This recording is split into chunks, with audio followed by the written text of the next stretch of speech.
Muy buenas noches. Qué bueno contar con la presencia de todos y cada uno de ustedes en esta sesión de Noches de PH, el espacio que se transmite desde Bogotá para todo Colombia y desde Colombia originamos para todo el mundo, porque las normas de propiedad horizontal en su gran mayoría son de gran aceptación en muchos países latinoamericanos principalmente.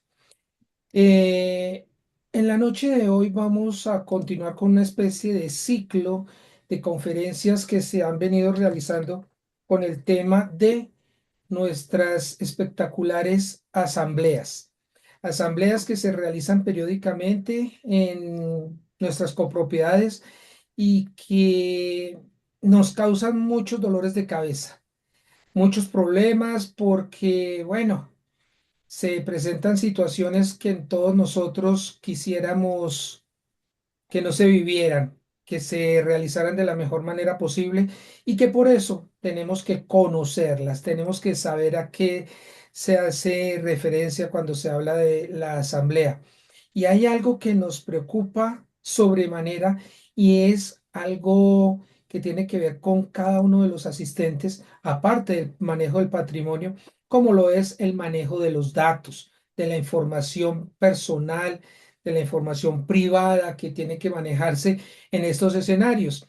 Y hoy lo vamos a dividir en tres partes con un pequeño abrebocas.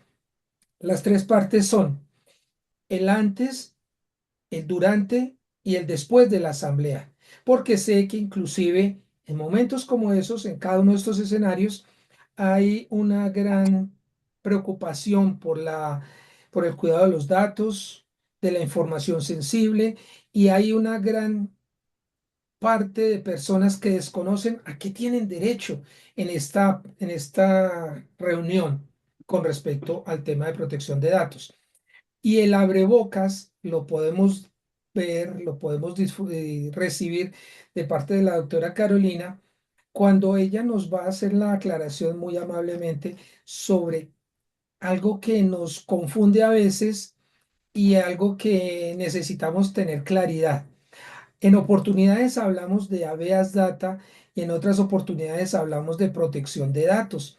Entonces me gustaría, doctora Carolina, que con el saludo de buenas noches y la bienvenida, nos comente así muy sucintamente, muy resumido, cuál es la diferencia, cuáles son las similitudes entre estas dos normas. Jorge Enrique, muy buenas noches para ti y muy buenas noches para quienes nos acompañan hoy en vivo y seguramente después en diferido. Son nuestros amigos, las personas para quienes trabajamos todos los días, nos levantamos, estudiamos y tratamos de dar lo mejor en nuestro trabajo, pero sobre todo en estas charlas. Son charlas que buscan acercarnos un poco más a temas que son importantes. Antes, cuando hablábamos de propiedad horizontal, pues nos remitíamos al régimen de propiedad horizontal contenido en la ley. Hoy en de propiedad horizontal hablamos de tantos temas importantes, hablamos de ambiente, hablamos de aseo, de normas relacionadas con los planes de gestión de residuos sólidos, hablamos de acciones de tutela, hablamos de seguridad y salud en el trabajo, de responsabilidad civil y por supuesto que hablamos de protección de datos personales. Y yo te agradezco que me invites hoy a hablar de este tema que me encanta. Este fue uno de los temas con los que digamos que comencé a incursionar en la propiedad horizontal. Ya hoy trabajamos a profundidad en muchos temas diferentes, pero este me identifica. Y en efecto, la pregunta que me haces es interesante y yo me voy a remitir a mucho antes, porque quien no conoce la historia está condenado a repetirla. Y yo quiero que entendamos un poco el contexto de la que es la protección de datos personales en el mundo y no solamente en Colombia. Perfecto, ¿Por qué doctora. nace, y te cuento, Jorge Enrique, por qué nace la importancia de proteger la información personal en general en el mundo? Todos recordamos un trágico episodio en la historia de la humanidad y es la relacionada con la Alemania nazi en 1937, ¿cierto? Imagínense que desde ese momento surgió esa gran incógnita y una vez termina la Segunda Guerra Mundial, empiezan los estados a entender qué pasó y cómo podríamos protegernos para que después de que pasen las tragedias no se vuelvan a repetir. Entonces, en Alemania de esa época, el gobierno utilizó unas fichas, en ese momento eran unas fichas, eh, obviamente, físicas, que empezaron inclusive a ingresar un poco el tema de la digitalización, y hablaban y realizaba el gobierno un censo de habitantes para tener un fuerte control territorial cuando iniciaba la guerra. ¿Con qué fin? Con el fin de identificar, y hago un paralelo con el tema de las copropiedades, pues porque finalmente es una de las responsabilidades que tiene la copropiedad, el administrador específicamente, y cumplir esa función dependerá del resto de las funciones establecidas para el administrador y para la copropiedad. Pero en esa época hablábamos de un censo de habitantes porque, por supuesto, hoy también lo hacemos. Hoy los gobiernos hacen censos porque necesitan tener información estadística que permita priorizar y focalizar políticas públicas, ¿cierto? Pero en esa época se hizo no con información estadística, sino con la intención de identificar quiénes, en dónde se ubicaban, quiénes eran alemanes pura raza y quiénes no, y quiénes de pronto eran judíos, y cómo empezó la persecución, y por eso la eficiencia de la guerra en ese momento. Termina la Segunda Guerra Mundial, los estados se reúnen y empiezan a pensar, esto no puede volvernos a ocurrir. Y por eso necesitamos límites. Y límites no solamente en el sector privado, sino también en el sector público, ¿no? Después de las guerras, todos sabemos que las economías se reactivan. A veces las guerras desafortunadamente funcionan, digamos, hablamos de la historia en el sentido de que empiezan a producirse una cantidad de cosas eh, y empieza un nuevo rezo económico y el sector privado empezó a tener mucha influencia. Y entonces allí es donde decimos, ojo, porque es que con la información se pueden hacer cosas muy buenas, pero también se pueden hacer cosas desastrosas. Y en ese contexto, Europa y específicamente España empieza a abanderar una serie de normatividad que se convirtió en convenciones internacionales y que permearon a Latinoamérica. Nosotros derivamos de una connotación en el derecho continental, ¿cierto? Pero sabemos que también el derecho consuetudinario de Estados Unidos y de Inglaterra tiene otro enfoque. En Estados Unidos, por ejemplo, la protección de datos sí se puede ejercitar, pero si yo quiero que me eliminen el dato, tengo que pagar. Bien, en Colombia, que tiene una tradición europea, no ocurre así. Y entonces, la Constitución Política de 1991, que recordamos algunos porque la vivimos, otros la estudian en los libros de historia y de sociales, nosotros la vivimos, fue la construcción de una carta política que era un gran acuerdo nacional donde además era muy garantista respecto de los derechos fundamentales y en el artículo 15 de la Constitución derecho federal, que de manera internacional, teniendo en cuenta esa tradición que les estaba comentando, se denominó habeas data. La doctrina internacional habla del derecho de habeas data. Si buscamos la literalidad de la Constitución política, no. Habeas data traduce dueño de tus datos y significa que Jorge Enrique, todos los que nos acompañan, yo, los propietarios, los residentes, el revisor fiscal, los contratistas, tenemos un derecho y es el derecho a decidir con quién compartimos nuestros datos.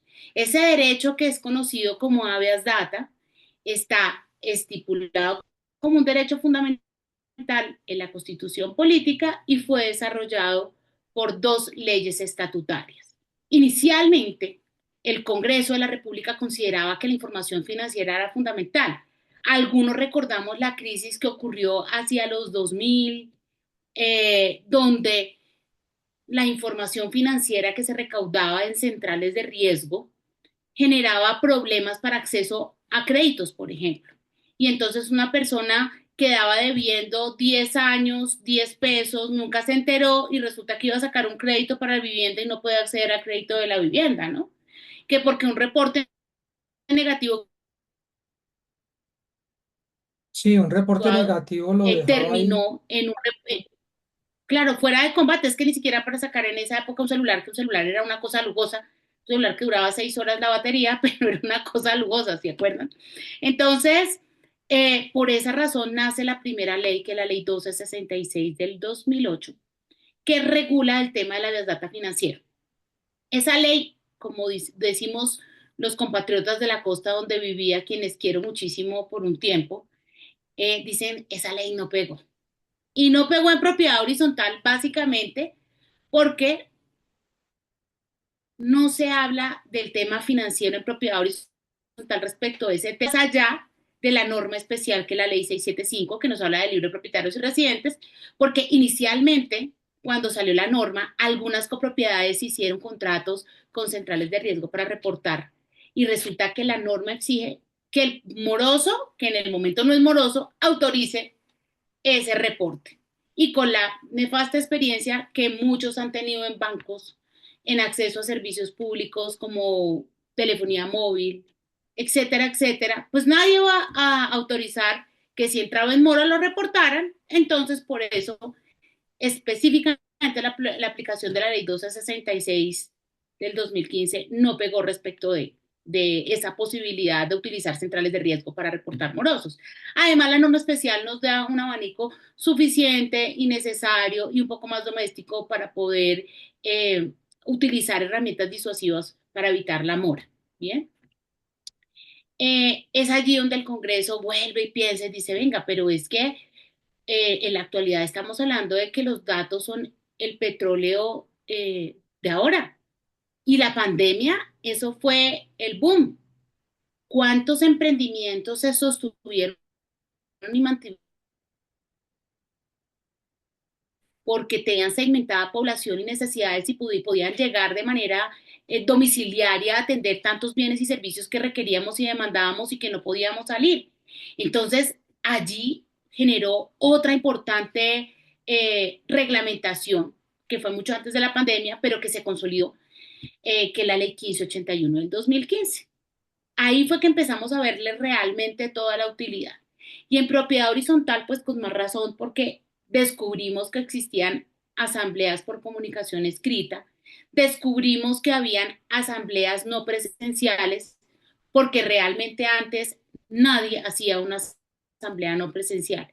Habla de nadie porque si lo hizo alguien fue por excepción, y tampoco hacíamos asambleas virtuales. Me acuerdo que cuando empezaron a llegar los celulares uno decía, es que va a haber la posibilidad de que uno llame a alguien por videoconferencia, y a uno eso le parecía un escándalo, ¿no? Pero le parecía que irrumpía la privacidad de uno. Yo decía, no, eso es imposible. Y vemos hoy cómo uno llama por WhatsApp, a video, a llamada, digamos que uno es mucho más fácil la comunicación, pero eso también exige unos límites, y son los límites claros que estableció inicialmente la ley 1581 y que fortaleció el decreto 1074 del 2015.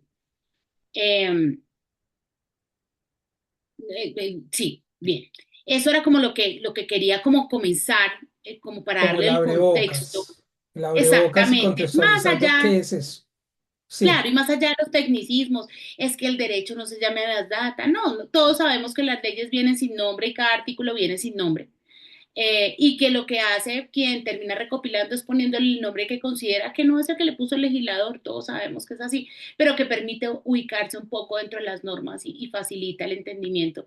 Y si para todos es claro que este derecho es el de habeas data, que la doctrina internacional ha denominado así, bienvenido. Y bienvenida a la posibilidad de discutir alrededor de la protección de los datos personales.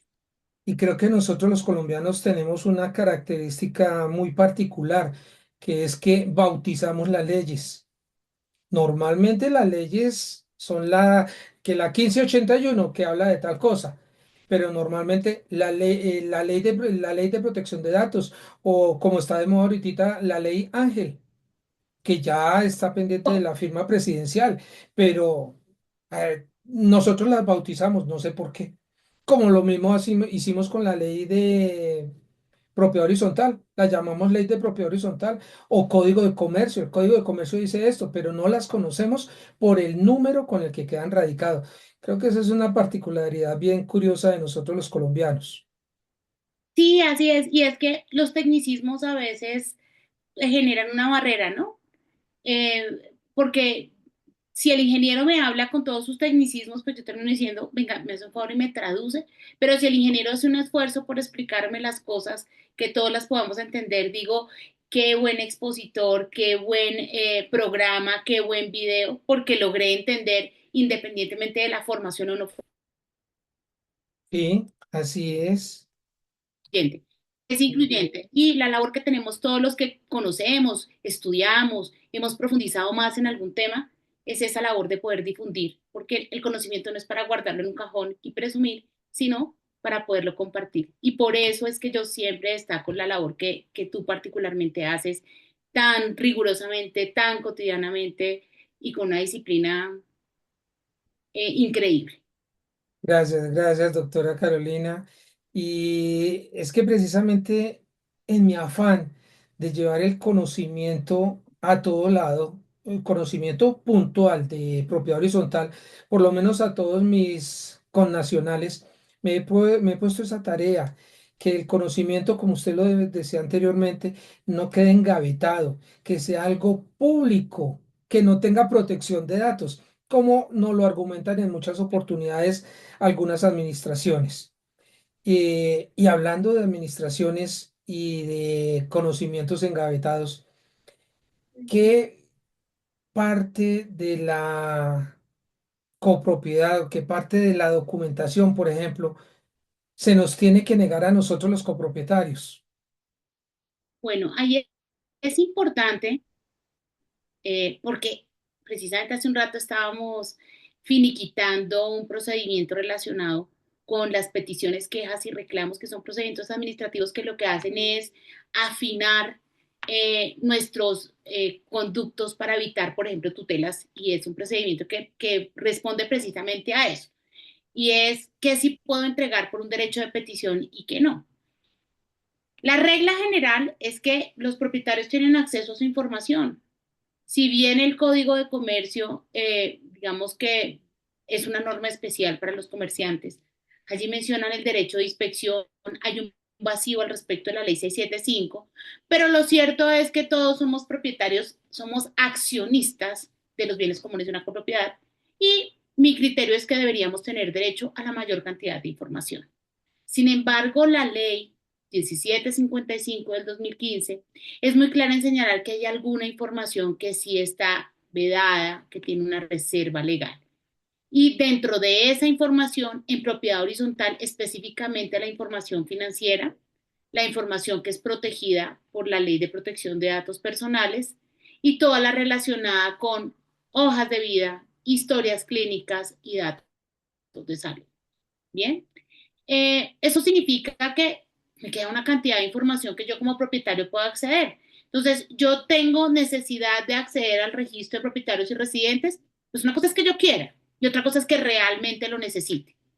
Pero yo tengo necesidad de conocer los estados financieros, el presupuesto, eventualmente poder conocer qué decisiones se tomaron, porque a veces, infortunadamente, cuando no participamos en las asambleas, por ejemplo, pues permitimos que los demás tomen decisiones por nosotros.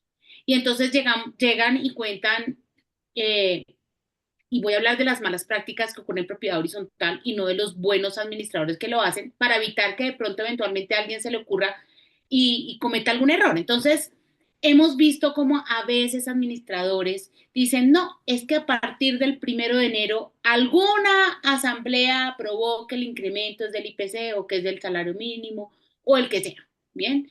Y uno dice, ¿y usted tuvo la posibilidad de consultar el acta? ¿A usted le consta que eso ocurrió? Entonces usted le pide el acta a la administradora y se ven a gatas para conseguir el acta que nunca ocurrió. Entonces mi invitación es, vaya a todas las asambleas para que no les echen cuentos, sepa que usted tiene la posibilidad de ir y verificar previo a la asamblea. La asamblea no, y es aburridora, y lo sé, por ahí en estos días veía un meme que sacaron los humoristas de una asamblea que todos hemos asistido y que dice uno, ¿qué hora se va a acabar esto por allá en un sótano? El eco, y dice uno, Dios mío, cada año esto es una tortura. Pero más allá de asistir, es prepararse para ir a una asamblea. ¿Cómo se prepara uno? Pidiendo la información que sí puede acceder.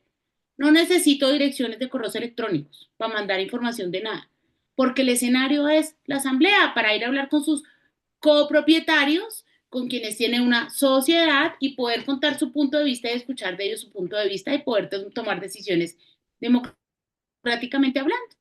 Y en esa parte, doctora, pues uno como copropietario tuvo 350 días para acercarse por lo menos una vez al mes a la oficina de administración y solicitar con todo respeto aquella información que uno quería consultar. Entonces la pregunta que yo me hago es, ¿por qué esperamos al momento que llega la convocatoria para empezar a ejercer el derecho de inspección? ¿Por qué no lo ejercimos durante el resto del año? ¿Por qué esperar a última hora a que inclusive en el escenario de la asamblea levantan la mano? Señor contador o señor administrador, no entiendo aquí por qué está en los estados financieros eso, siendo que hubo tiempo, inclusive en los 15 días previos a la reunión de asamblea, posibilidad de reunirse uno con el contador, con la administración y si lo había, con el revisor fiscal para que aclararan esos temas. ¿Por qué esperar a Bien, última hora? te voy a contar una infidencia a ti y a los 53 que nos están viendo que no salga de Latinoamérica. Pero imagínense que el 2 de enero del 2025 yo tengo una gripa terrible. Era un domingo. Y resulta que lo primero que me llegó, que yo realmente, yo dije, me voy a morir, pero nada, toca contestarle. Mis clientes terminan siendo, pues, mis amigos. Si a mí me escribe un domingo a las 9 de la mañana un administrador, pues seguramente será para desearme feliz día, pero esperará para hasta las 11 de la mañana o esperará que sea lunes. Pero si me llaman o si me escriben es porque tienen un problema. Y él me llamaba para decirme, acabo de recibir una tutela. Y yo le decía, no le puedo creer. Entonces le dije, envíale y miramos a ver cuánto tiempo nos dieron para contestar. Y el número de la tutela ya era la 17. Estamos hablando del 3 de enero. Eso significa, y miren que el año pasado fue una cosa impresionante, octubre, noviembre y diciembre, la cantidad de tutelas por derechos de petición no significa que las personas no puedan hacer uso de las acciones que dispone la ley, ni más faltaba si usted le está vulnerando su derecho, el que sea, yo le recomiendo que gestione a través de los instrumentos legales que dispone la ley, en este caso, pues la acción de tutela para hacer exigible que cese la vulneración o que no se siga vulnerando o que no se vaya a vulnerar. Pero miren que octubre, noviembre y diciembre pasó algo curioso y fue la cantidad de tutelas que recibimos por derechos de petición y todas salieron a favor de los administradores que nosotros asesoramos. Y no era porque ellos no hubieran contestado las peticiones en término, era porque el peticionario estaba en desacuerdo. El desgaste del aparato de justicia que le significa a un juez que para el 3 de enero ya la rama judicial tuviera 17 tutelas, que seguramente de ahí en adelante ese mismo día quizá cuántas más radicaron. ¿Por qué? Porque las personas, uno, no han entendido que el ejercicio del derecho de inspección se realiza y la jurisprudencia en eso es pacífica. No he conocido un solo fallo de tutela que diga que el administrador tiene que sacarle fotocopia. Usted puede ir a ejercitar ese derecho a la oficina de administración. Entonces, no desgastemos el aparato. Si usted le pide al administrador que haga algo que no puede hacer, así usted lo entutele, el juez no lo va a obligar.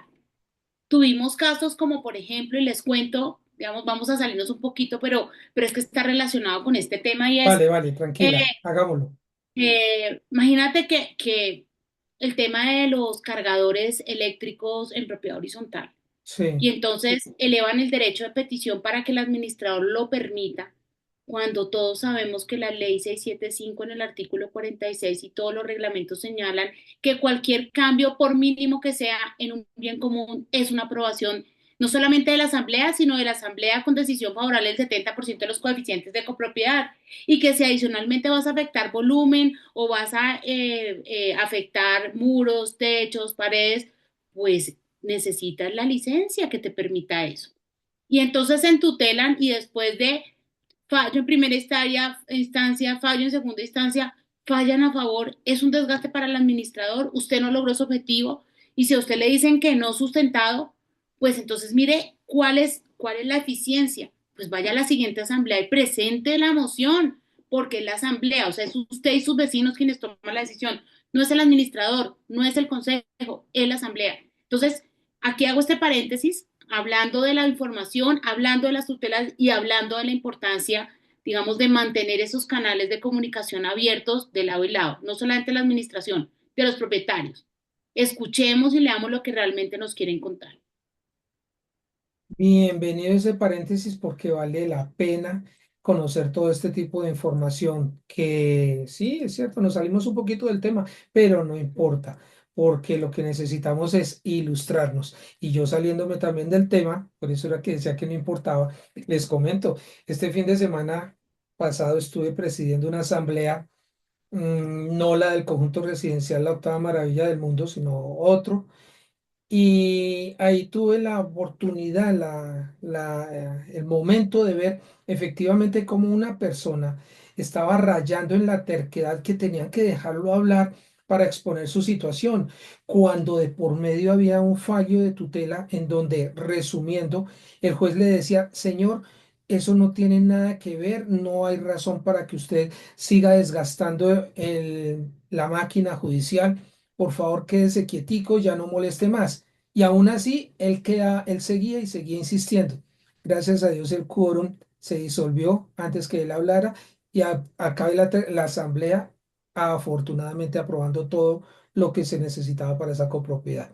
Pero bueno, hay una cosa que a mí me preocupa bastante, doctora, y es cuando los administradores o sus asistentes nos envían la convocatoria a todos nosotros.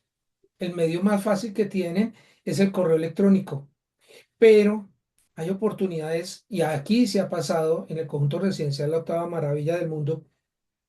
Llegan esos listados de correos electrónicos y uno no sabe de quién son. Eso es una falla, eso es algo que está con protección de datos. Eh, ¿Qué inconsistencia, si la hay, tenemos en ese caso? Mira, siguiendo la línea de tiempo que tú nos Sí, proponías al comienzo en el antes, vamos sí, entonces a hablar del antes.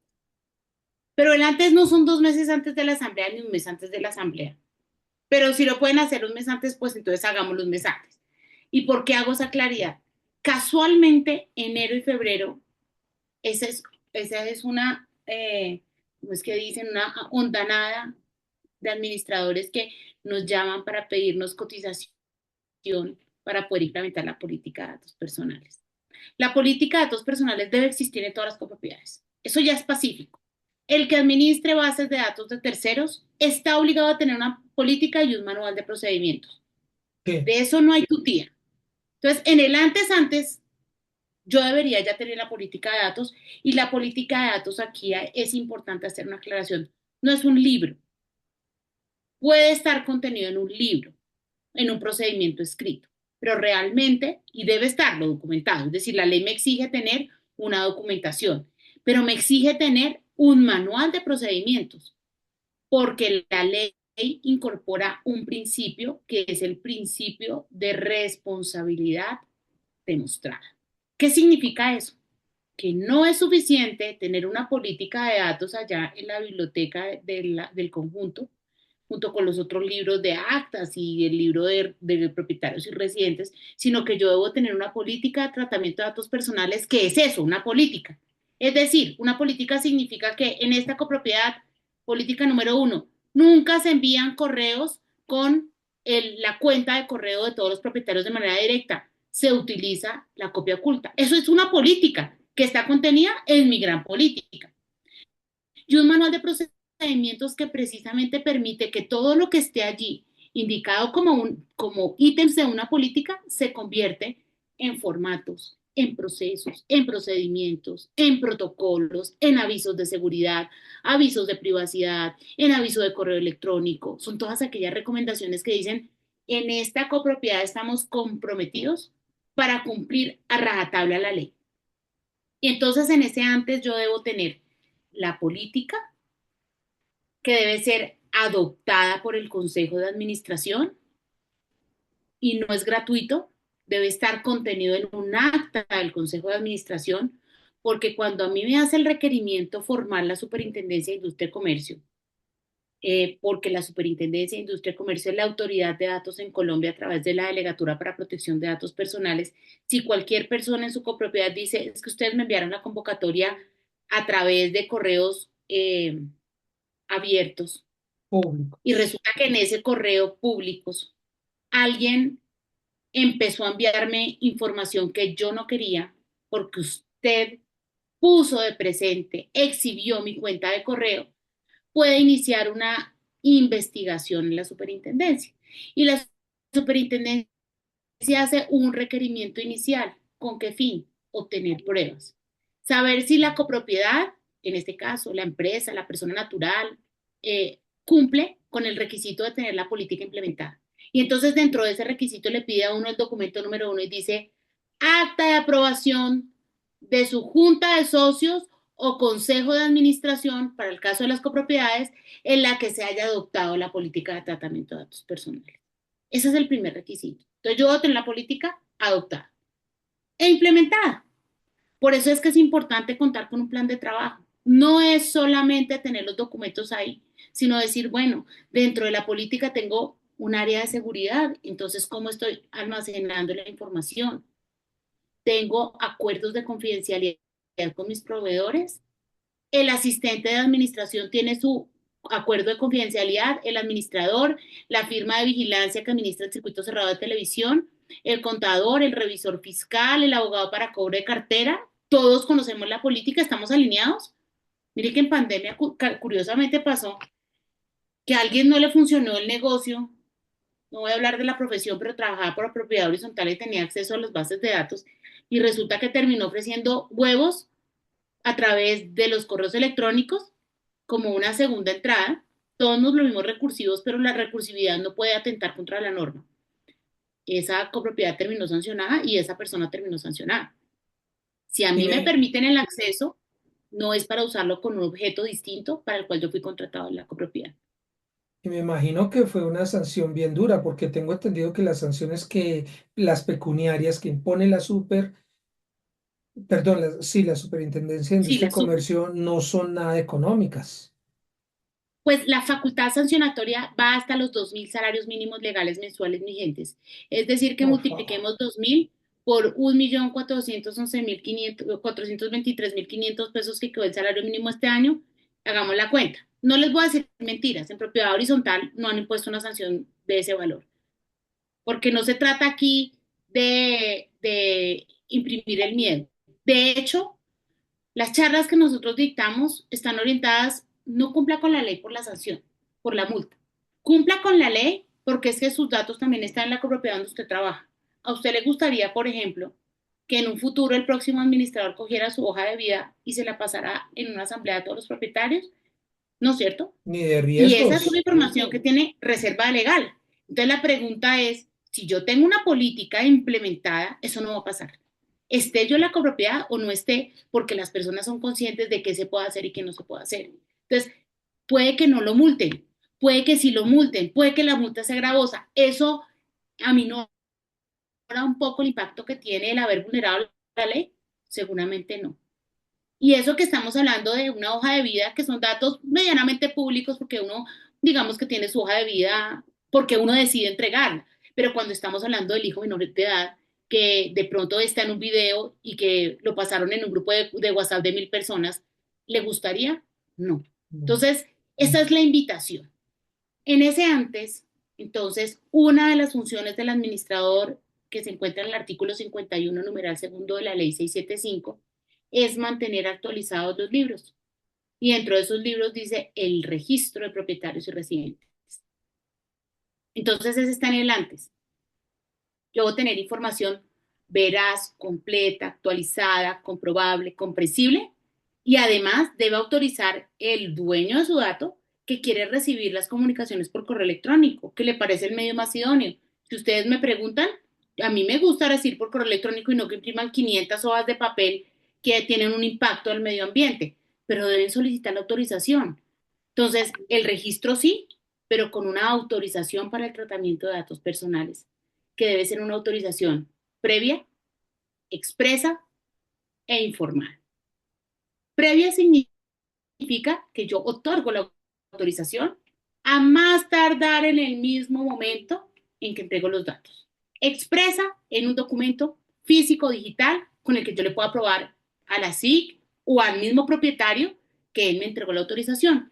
E informada significa que yo le digo las reglas de juego y le digo, mire, yo estoy cogiendo sus datos para enviarle y recordarle que vamos a tener mañana o pasado mañana el La ¿cómo se llama? asamblea. el del agua.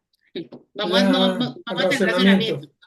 No, es que Correcto. como en el conjunto de la octava maravilla del mundo no están haciendo racionamiento, pues se nos pasa por Ah, alto eso. además, Además, entonces, sí, señor.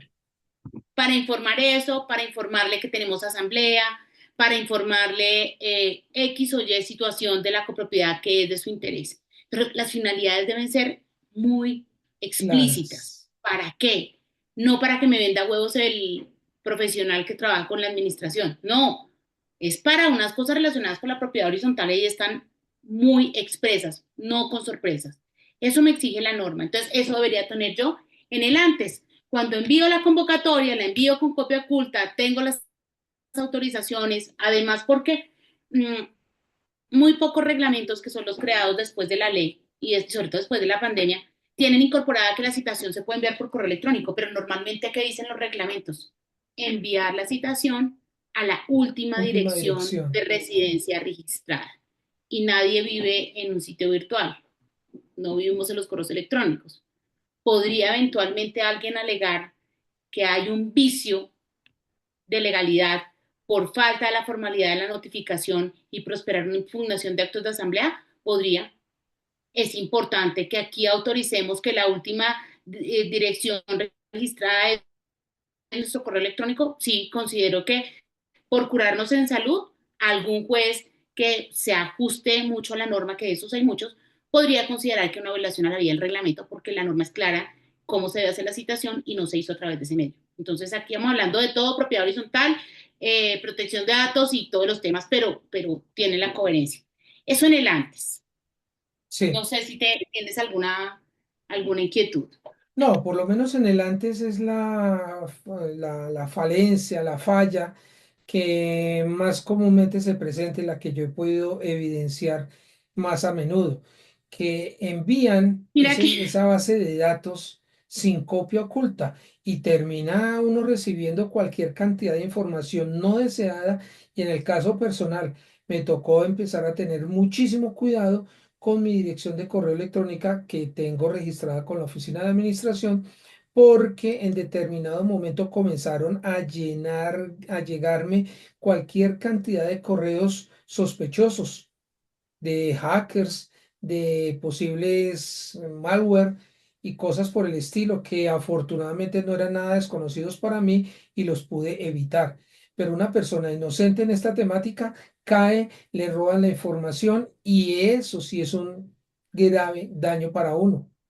No sé si eso aquí sea hay muchos sancionable. administradores, sí, y personales que trabajan y que tienen su correo público. Y aprovecho aquí para contarles. Han llegado desde el año pasado, de hecho nosotros hicimos una campaña con la empresa el año pasado porque estaban llegando unos correos que dicen juzgado de la municipalidad. Entonces uno dice, uno que trajina con los temas sabe perfectamente que es un correo peligroso y que debe eliminarlo, no lo puede abrir, no puede descargar nada. Pero quienes no, pues se preocupan y empiezan, siempre que le pidan a usted un código y haya un link, les cuento, es un correo que no es cierto. Los juzgados no envían de esa manera con códigos. La formalidad y siempre que ustedes reciben consulten, pregúntele a su abogado de cabecera, este juzgado si existe, hagan una revisión, no descarguen archivos, los archivos roban la información personal que ustedes tienen guardada ahí, la de ustedes, claves de bancos, muchos hurtos se han presentado cuando se hacen transferencias virtuales y que de pronto se guardan las contraseñas o ellos espían la manera de extraer contraseñas. Ese fue otro tema que fue pandémico el año pasado y es la cantidad de hurtos en las cuentas de los bancos de las copropiedades generados precisamente por eso, porque uno descarga, no sabe y ellos están ahí atentos. Si usted hace la transacción, se roban la clave y hackean la cuenta, hacen transferencias, sacan la cuenta y aparece que se hizo desde el computador y luego después de una investigación forense, un perito muy juicioso es que se logra establecer que no fue la responsabilidad. Pero la pregunta es, ¿fue o no fue? Yo debía haber descargado, tenía antivirus, mi software era legal, etcétera, etcétera. Una de las recomendaciones es no usen los equipos personales. La copropiedad debe tener un equipo donde se administre toda la información con un Office legal, con un antivirus legal. Que si no Siempre. se tiene ese antivirus, que si no se tiene software legal, se están incurriendo en graves faltas, derechos de Huyan. autor. Sí, hay que salir corriendo porque nuestros queridos amigos de la DIAN son muy efectivos en sus pesquisas y las sanciones allá sí son bastante costosas y entre más tiempo deje de pagarlas uno, pues ellos contentos porque los intereses moratorios son bien costosos también. Bueno, Así es. Ahorita estaba durante, buscando, antes de sí, continuar, porque quiero cerrar el tema de las autorizaciones. sí, por Estaba favor. buscando esto cuando me levanté. Esto me lo entregaron en la Navidad pasada por allá en un centro comercial. Y quiero contarles la historia porque esto nos pasa todo el tiempo. ¿Cuántas veces hemos diligenciado bonos para viajes, para cursos de inglés, para ir a teatro, para carros? Venga, Uf, y en todas las charlas a las que dio Jorge Enrique, nadie se las ha ganado. ¿Y sabemos por qué? Porque nunca las rifan, porque esta es la manera como la gente recolecta datos. Y nunca nos ponemos a pensar, pues, yo estoy dando la autorización para qué. Esta por lo menos sí tiene una autorización, dice, acepto de manera expresa la recopilación, almacenamiento, tratamiento de mis datos personales en los términos informados en este documento, pero cuando yo reviso aquí no dice para qué. O sea, o es para venderme cosas o es una rifa para de verdad decirme, usted se ganó 10 millones de pesos, 1.000 millones de pesos, usted se ganó la lotería. Eso no es cierto. Entonces, no seamos ingenuos, seamos muy cuidadosos. Así como no nos gusta que nos hagan esto, a los copropietarios no les gusta que recolecten la información sin autorización de datos y sin el respaldo de una política. Y ese es, digamos, el mensaje que quiero dejar en esta charla. Y es, hoy estoy en la posición de administrador, mañana puedo estar en la posición de residente o de víctima del uso de los datos de manera inadecuada. Si todos trabajamos, hacemos un muro para que esto no ocurra, seguramente cada vez más quienes están al acecho esperando una equivocación van a tener menos mecanismos para poder cometer hurtos, hacer extorsiones, los famosos grupos de WhatsApp. ah, No había comenzado por ese tema, eso es una tragedia. Yo creo que todos los hemos padecido. Eh, Escriben a cualquier hora, denigran de cualquier persona, sin fundamento. Bueno, una cantidad de cosas que dice uno, ah, pero existe, bueno, existe yo, ese yo como, mecanismo. yo como administrador de grupo de WhatsApp, tengo la posibilidad de cerrar el grupo a determinada hora, por ejemplo, 8 de la noche. Si veo que Claro, alguien está asumiendo un comportamiento desagradable, tratando de aplicar el debido proceso, le escribo por privado, oiga, por favor, compórtese. Y si no, lo elimino del grupo y pare de contar. Pero creo yo que los administradores de los grupos de WhatsApp tenemos, no sé si legalmente o no, pero tenemos responsabilidad en que situaciones incómodas para los miembros de ese grupo no se presenten. así es. Es la responsabilidad ya. La Corte ha fallado al respecto. Pueden vincularme inclusive, pues constitucional y penalmente, porque estoy permitiendo que se vulnere el derecho a la honra. El derecho de protección de datos está, digamos, inmerso en un círculo de derechos fundamentales donde puede estar el derecho al buen nombre, el derecho a la honra. Entonces hay que ser cuidadosos con ese tema. Hay dos preguntas que nos están haciendo en el chat, de las cuales quisiera referirme para que Blanca no se quede ahí con la inquietud. Blanquita, entonces dice, disculpe, para el ejercicio del derecho de inspección debo pedir cita al administrador. Pues es como todo. El administrador no trabaja a las 2 de la mañana. Entonces, siempre que usted se envía la convocatoria a la citación, pongan ahí el derecho de inspección puede ejercitarse en los siguientes horarios de atención o pida cita previa en el correo o en el teléfono de la administración para poder disponer del espacio. Como la responsabilidad de la información es del administrador, pues no es sacar y dejar y que de pronto alguien de buena o de mala fe se lleve algún documento que después nos haga falta. Entonces, pues yo quiero disponer del espacio para que usted en el tiempo que esté ahí pueda estar cómodo, no lo interrumpan y pueda revisar, entonces saque una cita. La ley no dice nada. Recuerden que las leyes son normas abstractas, tocan tendencias. Uno quisiera que la ley le dijera todo. A mí me llaman y me dicen, ¿dónde dice que la propiedad horizontal está obligada a la protección de datos personales? Le digo, no, y no va a decir. porque las leyes son generales y abstractas. Dice que todo el que administre bases de datos de terceros está obligado a. ¿Usted administra bases de datos de tercero? Sí. ¿Usted es persona natural? Sí. ¿Está obligado? Sí. ¿Usted es Estado y administra bases de datos de terceros? Sí. ¿Está obligado? Sí. ¿Usted es persona jurídica con ánimo de lucro? ¿Administra bases de... Sí. ¿Está obligado? Sí. ¿Y usted es persona jurídica sin ánimo de lucro, propiedad horizontal, administra bases de terceros, bases de datos de terceros? Sí. La respuesta es sí está obligado. Porque son tantos los escenarios que seguramente la ley se le puede escapar. Entonces es general y abstracta, no le hacen leyes para alguien en específico, sino para todo el mundo. Dando las líneas, tiene todo un sustento, que es como el que les he explicado hoy, que he tratado de contextualizar. Pues no le dicen habeas data y toca tener la política de habeas data, pues uno dice, ¿Y eso pero qué si no le es? explican por qué, ahí quedamos sincronizados. Exactamente. Bueno, la siguiente pregunta que hay en plataforma creo que es un poquito por fuera del tema, pero vale la pena leerla. Gracias. Una pregunta que puede suceder cuando un administrador permite el ingreso de un proveedor a la copropiedad para que los residentes le firmen un documento por los valores, ojo, esto es venenoso, por los valores agregados que está dando a la copropiedad. Aclaro, no se solicitó autorización a los residentes, tampoco se les informó que debían firmar dicho documento con número de cédula y de apartamento. Bueno, Claudita hace esas preguntas donde uno tiene que contestar la respuesta que a nadie le gusta recibir y es depende. Sí. Pero voy a dar líneas, digamos que Claudia está tocando varios temas, no voy a hablar de los valores agregados en este escenario, pero entiendo el punto. Lo que quiere decir Claudia es, ¿puede cualquier proveedor entrar y pedir datos personales y no pasa nada? Y la respuesta es no. Cuando yo tengo un buen documento de política de datos con un buen manual de procedimientos, ahí van a encontrar dos documentos que están relacionados con este tema. Ujú. Cláusula o acuerdo de confidencialidad y no divulgación de información y compromiso de, no de confidencialidad y no divulgación de información dirigido a Consejo de Administración y Comité de Convivencia. ¿Y por qué razón? Y voy a aprovechar el escenario para hablar de ese tema.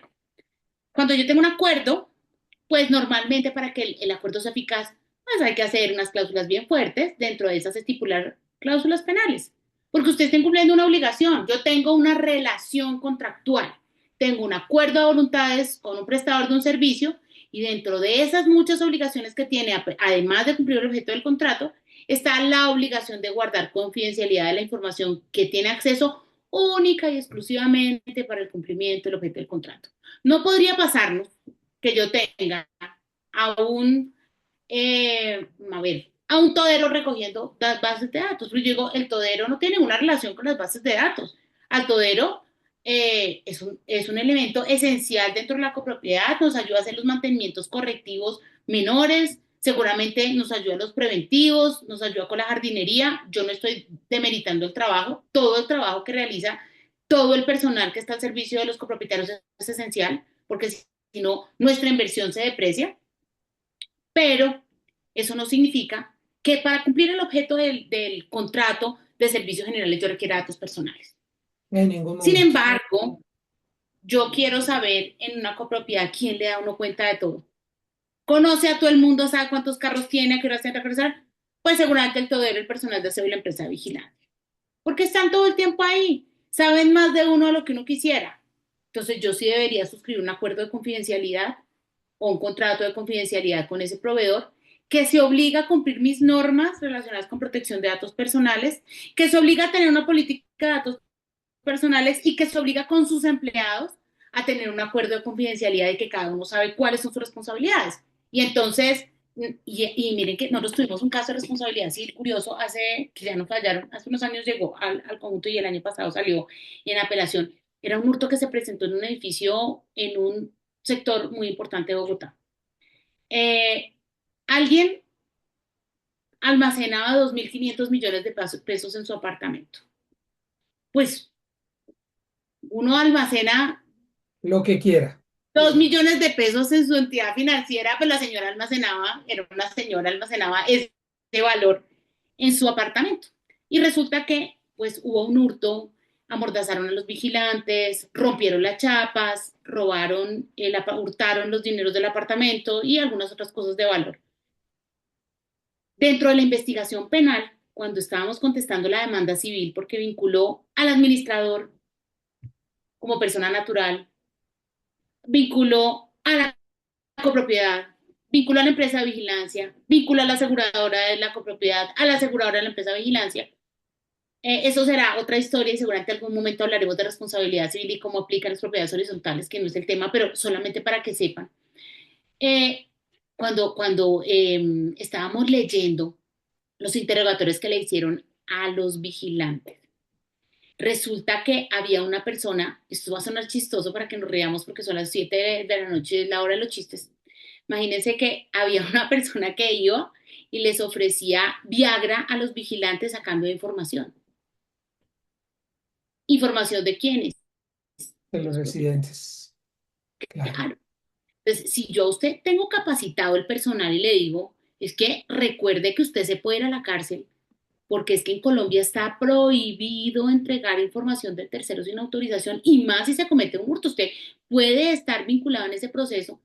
Esa responsabilidad de quién es, de la firma con la que yo contrato. Y si yo le tengo, porque eso es unas discusiones a veces que nos damos con las firmas de vigilancia cuando hacemos capacitaciones, nosotros dentro de las asesorías que brindamos en la empresa, hacemos socializaciones al final e invitamos a los proveedores y les decimos, esta copropiedad de aquí en adelante le va a hacer suscribir a usted su contrato de confidencialidad y ese no es negociable.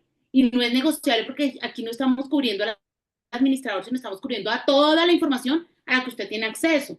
Y hoy las firmas de vigilancia tienen reconocimiento facial. Y mi pregunta es, antes de eso, la copropiedad tenía política de datos y le exigió además que la firma de vigilancia debe tenerlos. Ojo con eso. No estamos hablando de asambleas, pero es que todo es transversal. Seguramente en esta asamblea ustedes tendrán que someter a aprobación si vamos a incorporar el reconocimiento facial, porque ahora todos, pues, los costos del servicio de vigilancia y de cada dispositivo, pues son muy altos. Son Entonces, para altísimos. poder bajar, estamos metiéndole tecnología. Y bienvenida a la tecnología siempre y cuando seamos muy estrictos. ¿En qué computador va a quedar? Ese computador tiene antivirus, es un computador portátil que cualquiera de aquí a mañana, chun, y se perdió la información, o es un computador que está ubicado en un sitio fijo, seguro, con todas las medidas de seguridad. Ese computador tiene internet y alguien podría entrar y le llega un correo malicioso y descarga la información, su virus y puede de ahí extraer la información personal. Eso es lo que tenemos Lo que menos. nosotros evaluar cuando tomamos decisiones y decimos, nos vamos con el reconocimiento oficial, pero tenemos la política de datos implementada y le exigimos que la firma de vigilancia debe cumplirme con todas las medidas de seguridad. Que aquí nadie vaya a decir que de pronto, porque es que, ¿cómo abrimos las aplicaciones hoy en día de Nequi? Mm, con Así. reconocimiento facial. ¿Cómo abrimos las aplicaciones de los bancos? Así. ¿Y cómo abrimos la puerta de la torre? Así. ¿Y cómo entramos a la asamblea? Con También, la huella, también. exactamente, con la firma, con todas esas cosas que son completamente indispensables.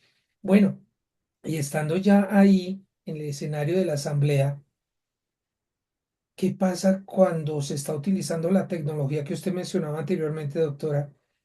Y quedan mis intervenciones grabadas, tanto en audio como en video. Pero si yo no quiero que eso quede ahí grabado, ¿tengo la Eso, posibilidad de solicitar eso o no? mire, la Superintendencia Financiera de Colombia en el 2019 emitió una circular respecto de ese tema. Ustedes saben que la figura de las asambleas no es netamente de la propiedad horizontal, tiene su Correcto. naturaleza en el derecho comercial. Y precisamente alguien indagaba sobre ese tema y digamos que como interpreta la ley de protección de datos, yo me adhiero a esa posición. Uno, su política de tratamiento de datos personales le entregó un aviso de privacidad de la información dentro de las asambleas no presenciales o presenciales, porque si es presencial, grabamos. Puede que si usted no interviene, pues no queda registrado. Las asambleas no presenciales también grabamos. Digamos que puede ser mayor la posibilidad de que, de que usted quede grabado todo el tiempo, porque es que las virtuales es la cara, son las voces, es todo, ¿no? Sí, Entonces, eso es lo que tenemos que evaluar. Y en ese concepto, en esa circular que emitió la super decía, usted tiene el derecho a decir, apague las cámaras mientras que yo intervengo. Eso lo hacía antes de pandemia. Lo cierto es que yo cuando ingreso, y aquí lo hizo muy juiciosamente Jorge Enrique, acepta la grabación.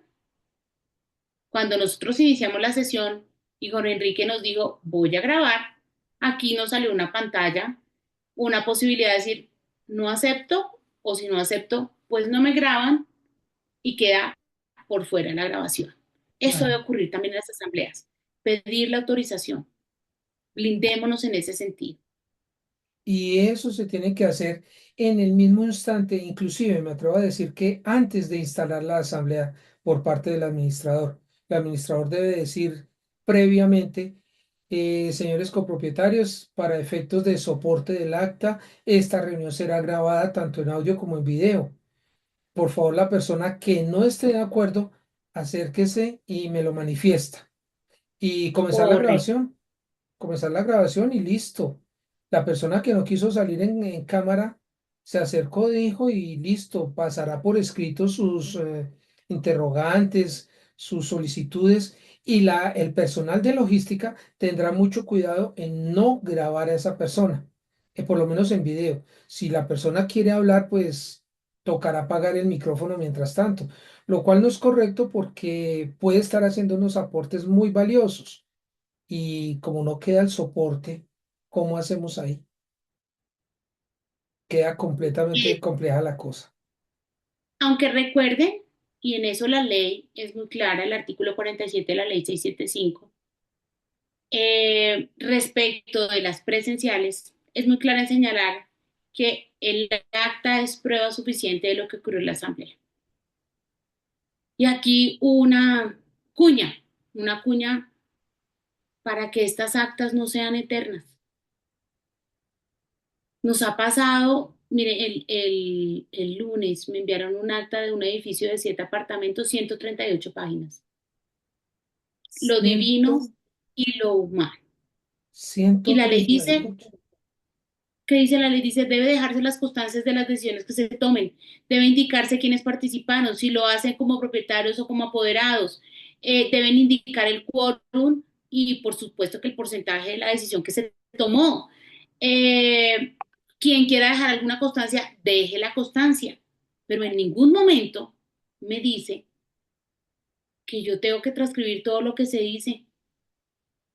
Infortunadamente termina siendo transcripción de la pelea del vecino con la vecina, de la inconformidad de la persona, discursos de horas y eso termina plasmándose en las actas.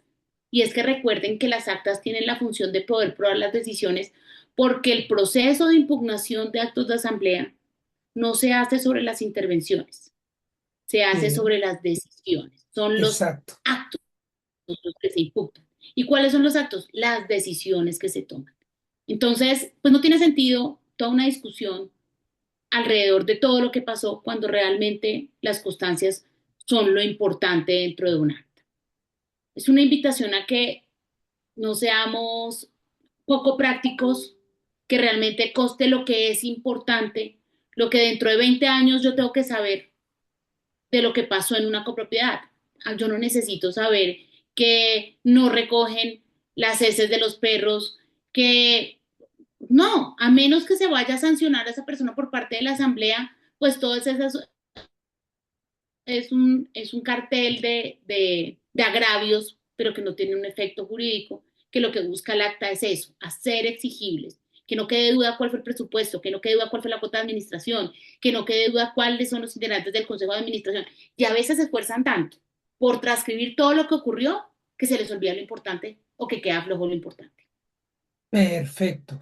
Y eso es algo que nosotros los administradores debemos tener muy en cuenta, porque con ese documento bien redactado y sobre todo con las decisiones bien claras, es que se va a constituir el soporte para todas y cada una de las decisiones en el desarrollo del año siguiente en la vida de esa copropiedad. Bueno, ya tenemos una posible situación que se presenta en el durante. En el durante también se presentan esas situaciones en donde hay como esos intercambios de opiniones poco agradables entre los asistentes, en donde se amenazan, se dicen cualquier cantidad de cosas, a veces de grueso calibre, pero que quedan grabadas. Esas grabaciones se prestan para soporte de algún otro tipo de procesos, por ejemplo. Sí, la jurisprudencia ha sido muy clara y la ley también, cómo se utilizan en general los videos. Mm, ¿Quién puede acceder al dato personal? Pues además del responsable, el dueño del dato. Ese es un Sí, derecho que yo tengo. Yo puedo pedir, deme copia, señora administradora, del fragmento del video donde solamente aparezco yo en la asamblea, lo puedo pedir. Pero yo no puedo pedir el dato ajeno. Curiosamente, siempre que hacemos los diagnósticos con las copropiedades hay un tema que es recurrente y es, ¿qué hago, doctora? Que después de los fines de semana con puentes, alguien viene a solicitarme información de quién ingresó al apartamento porque el esposo estaba de viaje, la esposa estaba de viaje, los papás se fueron de viaje, dejaron a los hijos mayores de edad. Entonces, la respuesta es ningún video, ni el de la asamblea, ni el del circuito cerrado de televisión, se le entrega a alguien distinto al propietario de la imagen. Pero, ¿qué pasa si se cometió un delito? Ya sí. sea un delito de injuria, de calumnia en el caso de las asambleas, o un delito de hurto, agresión personal, algún tipo de situación que sea presentada en un bien común. ¿Cómo hago yo para tener esa prueba? La ley ya lo tiene determinado en el Código General del Proceso y dice, si yo quiero una información, una documentación, y documentación no solamente una hoja, sino una documentación puede ser un documento digital. Entonces, yo elevo un derecho de petición, el administrador contesta que teniendo en cuenta y por protección de datos personales no se le puede entregar, pero se descarga y se encuentra disponible para llegarlo a la autoridad correspondiente, sea el juez civil, sea la fiscalía, sea el juez penal, el que considere. ¿Quién lo hace? El administrador. Eso no significa que la prueba se pierda. Eso significa que la prueba garantiza la cadena de custodia y garantiza la protección en caso civil de los datos personales. Ese debe ser el procedimiento que ustedes deben tener documentado en su política. ¿Qué debo hacer? Esa es la clave. ¿Qué es lo que yo debo hacer en una situación de esas? Y bueno, ahí están las dos caras de la moneda. ¿Qué debo hacer yo como administrador y qué debo hacer yo como persona que Afectado, por fue, decirlo bueno, así. sí, como Claro. afectado? Gracias. Hay una Entonces, pregunta aquí que nos hizo Miriam hace un rato, sí. que no quiero tampoco dejar por ahí. Dice, ¿es obligación firmar los recibos de paz y salvo por parte del representante legal? Bueno, expedirlos es una obligación del administrador, ¿no? Es una de las funciones establecidas y sobre todo cuando hay cambio de propietario. La ley es clara, artículo 51 de la ley 675. Pero entiendo que la pregunta es, ¿yo tengo que poner mi rúbrica? Pues tiene que acreditar que esa sí es su firma porque normalmente esos certificados van para el notario y el notario pues es el encargado de las ritualidades. Por eso se llama instrumentos públicos, protocolizaciones, otorgamiento de escrituras. Entonces, muy seguramente el notario va a exigir que los certificados de paz y salvo vayan suscritos por el representante legal.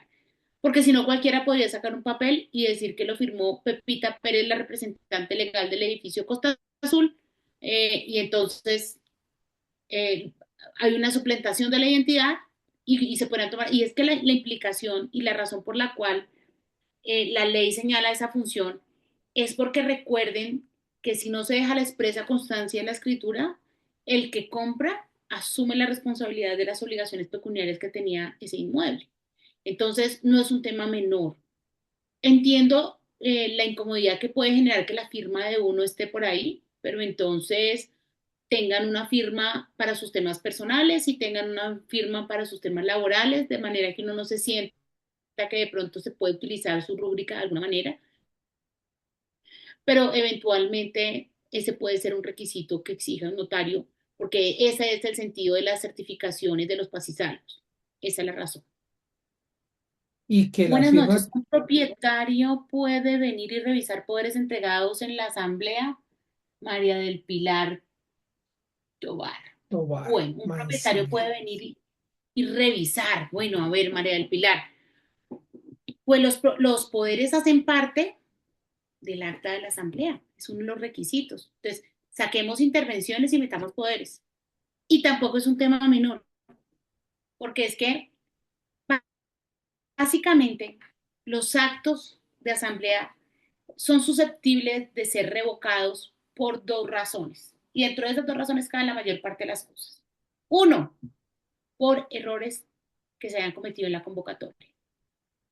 Y dos, por falta de quórum y mayorías a la hora de tomar las decisiones. ¿Cómo las acredito? Pues uno, que todos eran propietarios. ¿Quiénes son propietarios de una copropiedad? Quienes Certificado de figuran en el tradición. certificado de tradición y libertad.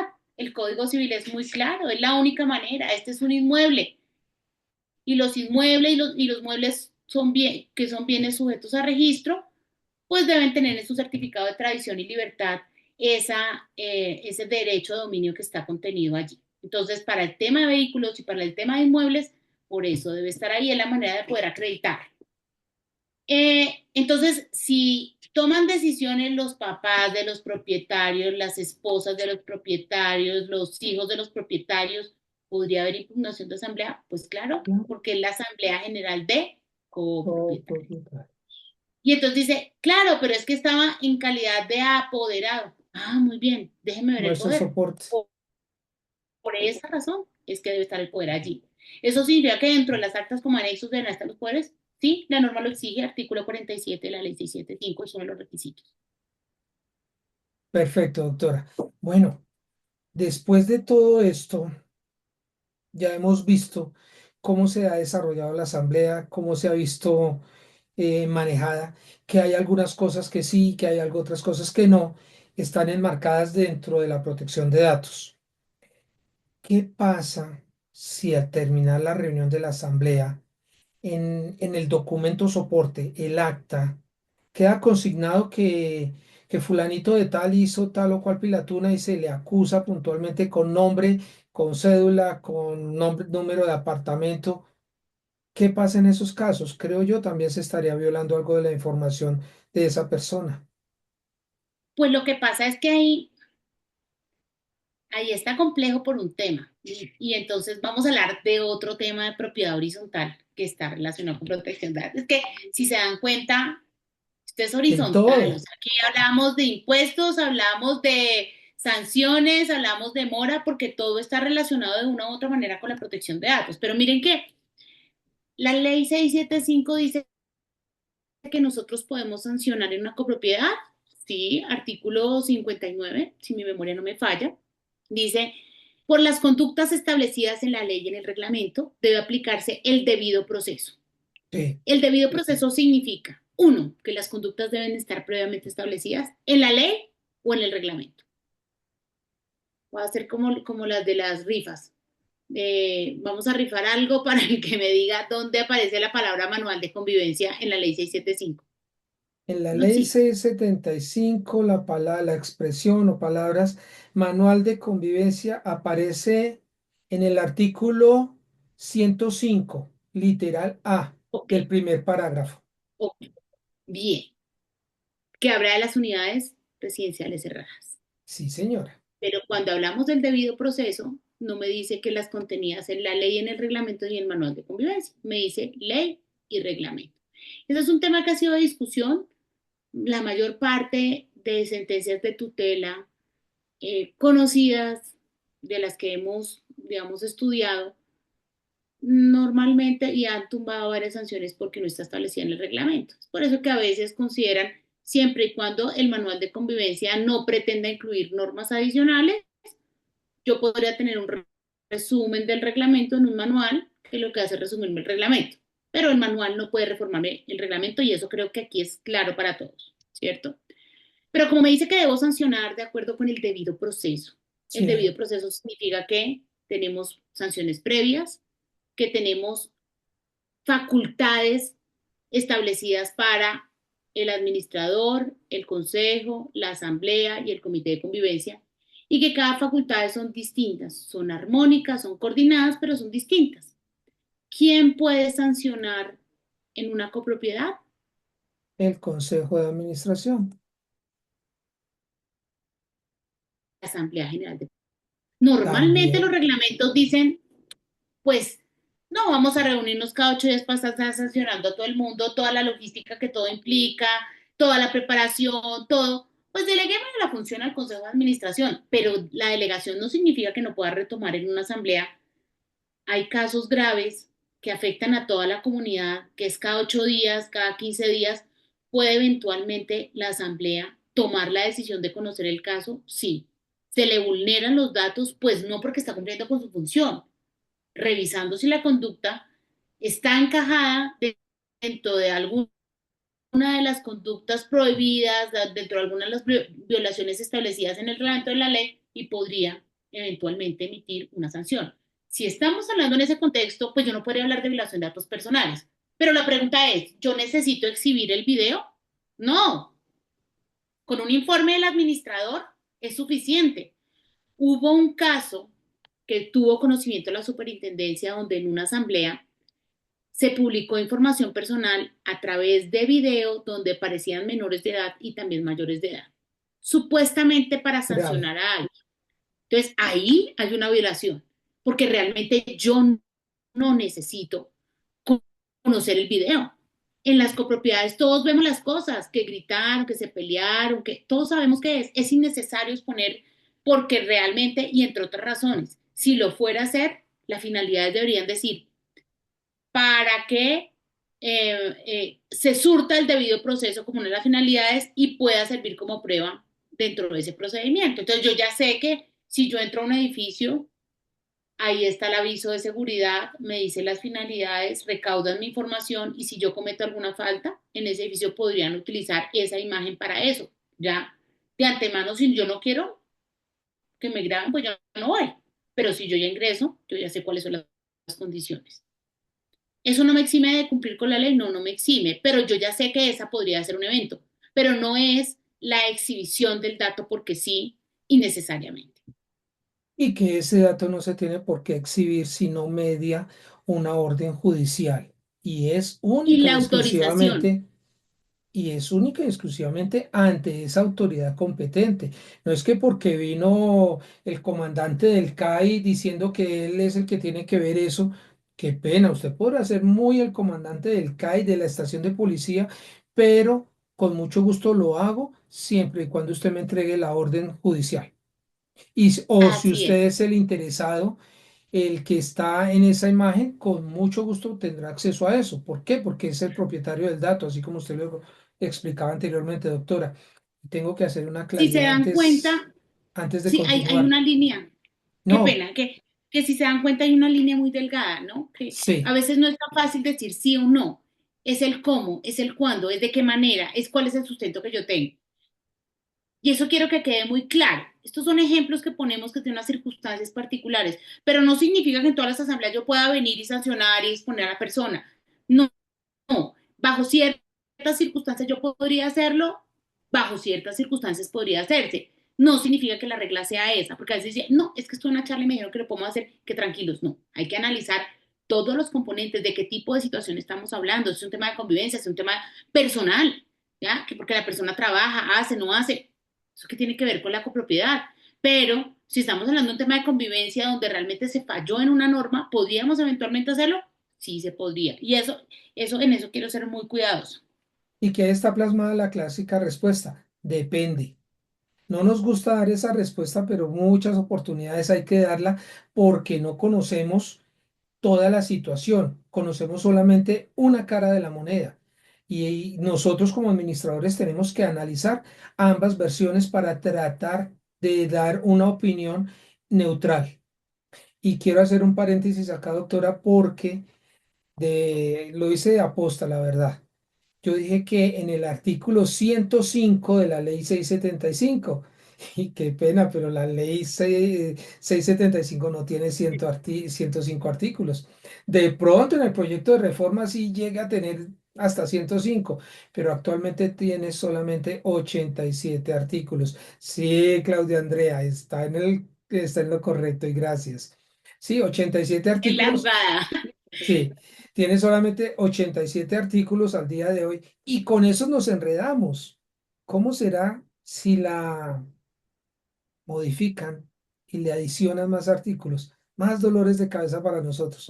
Pero bueno, continuemos con protección de datos.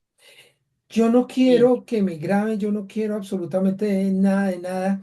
Y sobre todo, quiero que mis hijos estén completamente fuera de cualquier grabación, sea de donde sea quien sea que lo haga. ¿Cómo podría lograr eso?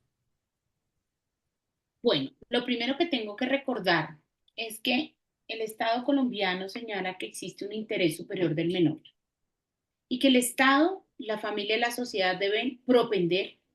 Infortunadamente, cuando uno ve noticieros, dice, estamos fracasando en ese principio de poder proteger el interés del menor, porque tantas cosas que escuchamos desafortunadamente que dice uno, tenemos que seguir trabajando como sociedad en el compromiso de estos temas, ¿no?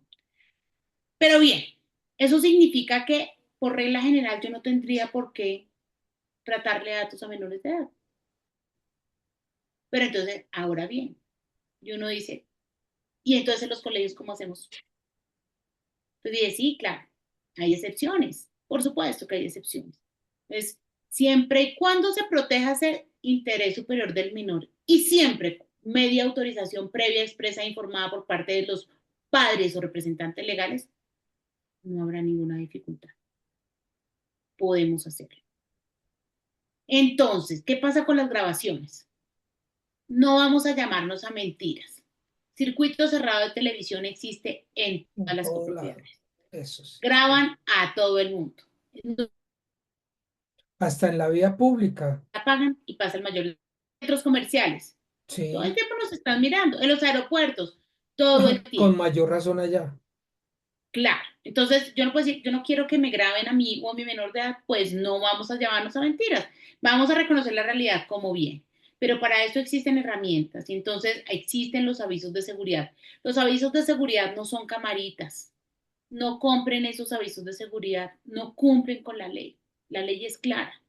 Eso es un aviso de privacidad para la seguridad. Y yo debo decir cuál es la finalidad, quién es el responsable, cómo puedo ejercitar mi derecho de consultar ante quién, tener una cara. Si yo pongo una camarita, no cumplo la función. Entonces, hay que tener un aviso de seguridad bien elaborado, muy bien elaborado. Eh, Y ahí hay una cosa que me preocupa a mí, se me acaba de despertar esa curiosidad. Yo soy una persona que carece de alguno de mis sentidos. Ejemplo, el más viable ahí, la vista. ¿Cómo hago yo para tener acceso a esa información que se me está haciendo grabado y que tengo derecho a recurrir a los canales de información si quiero no ser grabado? ¿En dónde bien, tienen que estar ubicados esos letreros de los que estamos hablando? la norma no dice exactamente en dónde, pero por lo menos, y es la recomendación, entradas peatonales, entradas vehiculares y cámaras perimetrales.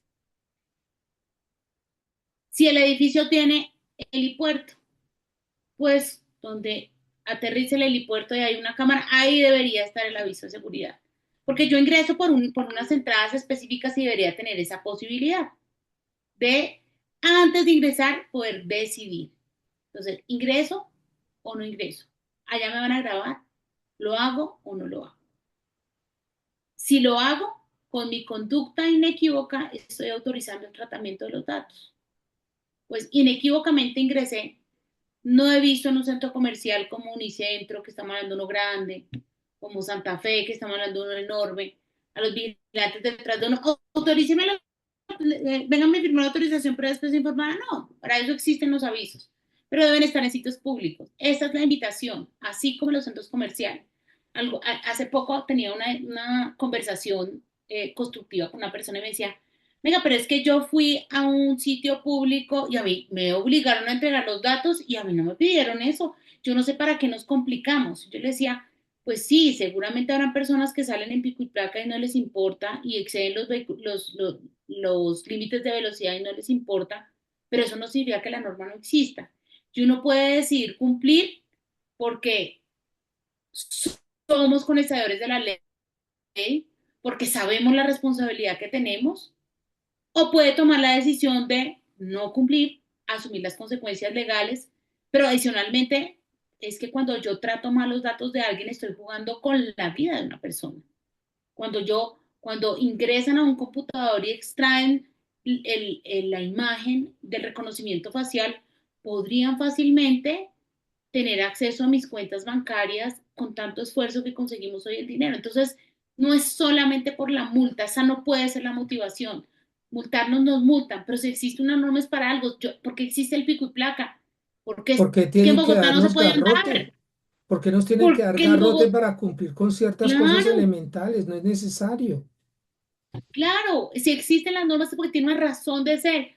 Porque en este momento estamos intentando ingresar a la plataforma del ministerio para realizar la autoevaluación de estándares mínimos? Porque la gente de manera normal no quiso entender que tenemos riesgos que tenemos que mitigar, riesgos del trabajo y riesgos, digamos, en la cotidianidad. Cuando alguien se enreda porque iba a salir del ascensor y el tapete estaba mal puesto, estaba roto y se quebró la clavícula y demanda la copropiedad y decimos, debimos haber tenido un sistema de gestión que me evaluara los riesgos y me dijera que tengo que cambiar el tapete porque yo Correcto. nunca iba a esa torre, porque yo no subo por el ascensor, sino subo por las escaleras para poder verificar que todo esté bien. Entonces, como administrador no me di cuenta. Porque tengo que esperar a que exista una sanción, un garrote, como lo decías tú? Porque es que realmente las normas existen es para proteger el patrimonio. Si existe una póliza de bienes comunes, la razón es para proteger el patrimonio de la copropiedad. Si existe un sistema de gestión es para evitar la concreción de riesgos. Si existe una política de datos es para proteger los suyos, los míos, los de todos. Si existen normas relacionadas con el ambiente es porque es que si yo talo un árbol estoy afectando el medio ambiente y pues con el tema del agua nos hemos dado cuenta que el medio ambiente no es una cosa por allá de otros países, es que en Sí, Latinoamérica, nos afecta a Colombia todos. tiene dos océanos, ¿cuántos ríos? Y en Bogotá no tenemos agua, porque no estamos haciendo uso eficiente, porque no tomamos buenas decisiones. Es el momento de tomar buenas decisiones. Y hablando de tomar buenas decisiones, en plataforma tengo dos preguntas que me causan curiosidad y una depende de la administración y otra depende, bueno, me estoy adelantando. Una depende de la administración y la otra depende directamente del posible afectado. Doctora, saliéndonos un poquito del tema, yo con mi propio pecunio puedo comprar e instalar una cámara que cuide el corredor de entrada a mi apartamento, que cuide el carro que dejo parqueado en las zonas comunes y sin que tenga ningún tipo de inconveniente. Eso sería por un lado. Y por el otro lado, qué tan prudente es por parte de la oficina de la persona encargada de la administración el colocar cámaras en donde se capturan imágenes de mis invitados a las reuniones sociales, por ejemplo. ¿Qué tan sano es eso? Ese es un tema que no le ocurre solamente en Dinamarca, sino en Dinamarca. Es muy común, esa es una pregunta que cada vez es más frecuente que me hacen los Sí, administradores. Eh, bueno, ¿qué ocurre con el tema de las cámaras? Entonces, al comienzo hablábamos de un caso del tema de la instalación de cargadores eléctricos, ¿no? Entonces decíamos, sí. se requiere el 70% de votación favorable para tomar una decisión de instalar un elemento en un bien común. Pues lo mismo aplica para las cámaras. Hablando netamente de propiedad horizontal. Si yo voy a instalar una cámara, tengo que hacer un cableado, tengo que instalar algo, tengo que pedirle al resto de los propietarios a ver si quieren que la cámara vaya ahí o no vaya ahí. Eso por el lado de propiedad horizontal. Pero adicionalmente por protección de datos personales, pues si yo instalo una cámara, estoy obligado, supongamos que la asamblea lo aprobó. que es poco probable porque la Asamblea dice, para eso tenemos un circuito cerrado de televisión, ahí garantizo de que tengo política de datos, tengo acuerdo de confidencialidad, tengo personal preparado para estar grabando, para estar monitoreando y para tomar una decisión en un momento determinado, y no que mi imagen esté en un teléfono celular que si se pierde cualquiera puede tener información extraída de ese dispositivo, ¿cierto? Entonces, pero vamos a suponer que en el efecto, en el país de Alicia, aprobó la asamblea con el 70% la instalación de cámaras. Cada quien puede instalar su cámara. Pues nace la obligación de tener la política de datos. Recuerdan que les decía que todo aquel que administre bases de datos de terceros debe cumplir con la ley 1581 para la protección de datos personales. Bueno, pues usted se obliga a tener aviso de seguridad, aviso de privacidad, política, etcétera, etcétera, etcétera. Porque es que usted está grabando la información de los demás. Entonces me dicen, no, pero es que mire que él solamente lo va a poner apuntando a su puerta. Entonces, si apunta únicamente a su puerta, ya sabemos que tiene que contar con la autorización de la asamblea. Finalmente también, pues ya quien se pare ahí enfrente de su casa, pues ya tomará, pero tendrá que tener aviso de seguridad, tendrá que tener la Exacto. política, donde se puede consultar, ante quién puede ejercitar los derechos de consulta y reclamo. No hablamos de esos derechos. La ley especial 1581 incorpora dos derechos de peticiones especiales. Uno se llama consulta y el otro se llama reclamo. El consulta tiene 10 días para contestar, máximo extenderlo por 5 días adicionales, contrario a la ley 1755 que me da el doble, este me quita la mitad, y el reclamo son 15 días con la posibilidad de extenderlo máximo 8 días justificado. Si me preguntan, la mayor parte de investigaciones y sanciones en la SIC es porque no se contestaron en términos derechos de consulta y derechos de reclamo. ¿Qué se puede pedir en una consulta? La política de datos o conocer la información que usted entregó con la autorización. ¿Qué se pregunta en un reclamo? Actualización de la información, rectificación o solicitud de eliminación. ¿Cuándo puedo eliminar un dato? Cuando no exista un deber legal o contractual de mantener a alguien en la base de datos. Legalmente los propietarios tienen que estar en el registro hasta que sean propietarios, sí. ¿Por qué? Porque no puedo cumplir las otras funciones. ¿Cómo sé si usted es propietario si usted no quiere estar en el registro de propietarios? ¿Cómo va a traer la asamblea? Tengo que saber que usted tiene que estar ahí. Ah, bueno, otra cosa es que usted no quiera dar el nombre de su mamá, de su hermana, de sus hijos. No, no hay problema porque eso no me impide. Sin embargo, ¿cómo hago yo para saber que una persona reside ahí si usted no me dice, es que 5 personas viven en mi vivienda, entonces yo soy propietario, pero tengo 5 residentes allí? Pues tiene que tener, porque si no, ¿cómo hago el control de acceso? Y el control de acceso no es un tema caprichoso, es para la seguridad suya, de su familia y de los demás. Entonces usted merece seguridad, los demás también. Esa es la razón. Y contractualmente no podría pasarnos que cada vez más hay, no sé, es que es como temporadas, pero de hace 2 años para acá casi todas las copropiedades están en mantenimientos grandes en sus copropiedades. Sí. Pintura, mantenimientos de fachadas, impermeabilización de cubiertas, y esos son contratos grandes. Yo he visto contratos que pueden pasar los 2.000 millones de pesos dependiendo del tamaño, pero no bajan de 500 millones de pesos. Son, ¿cierto? Entonces hacemos contratos con los contratistas. Los contratistas me pasan toda la documentación.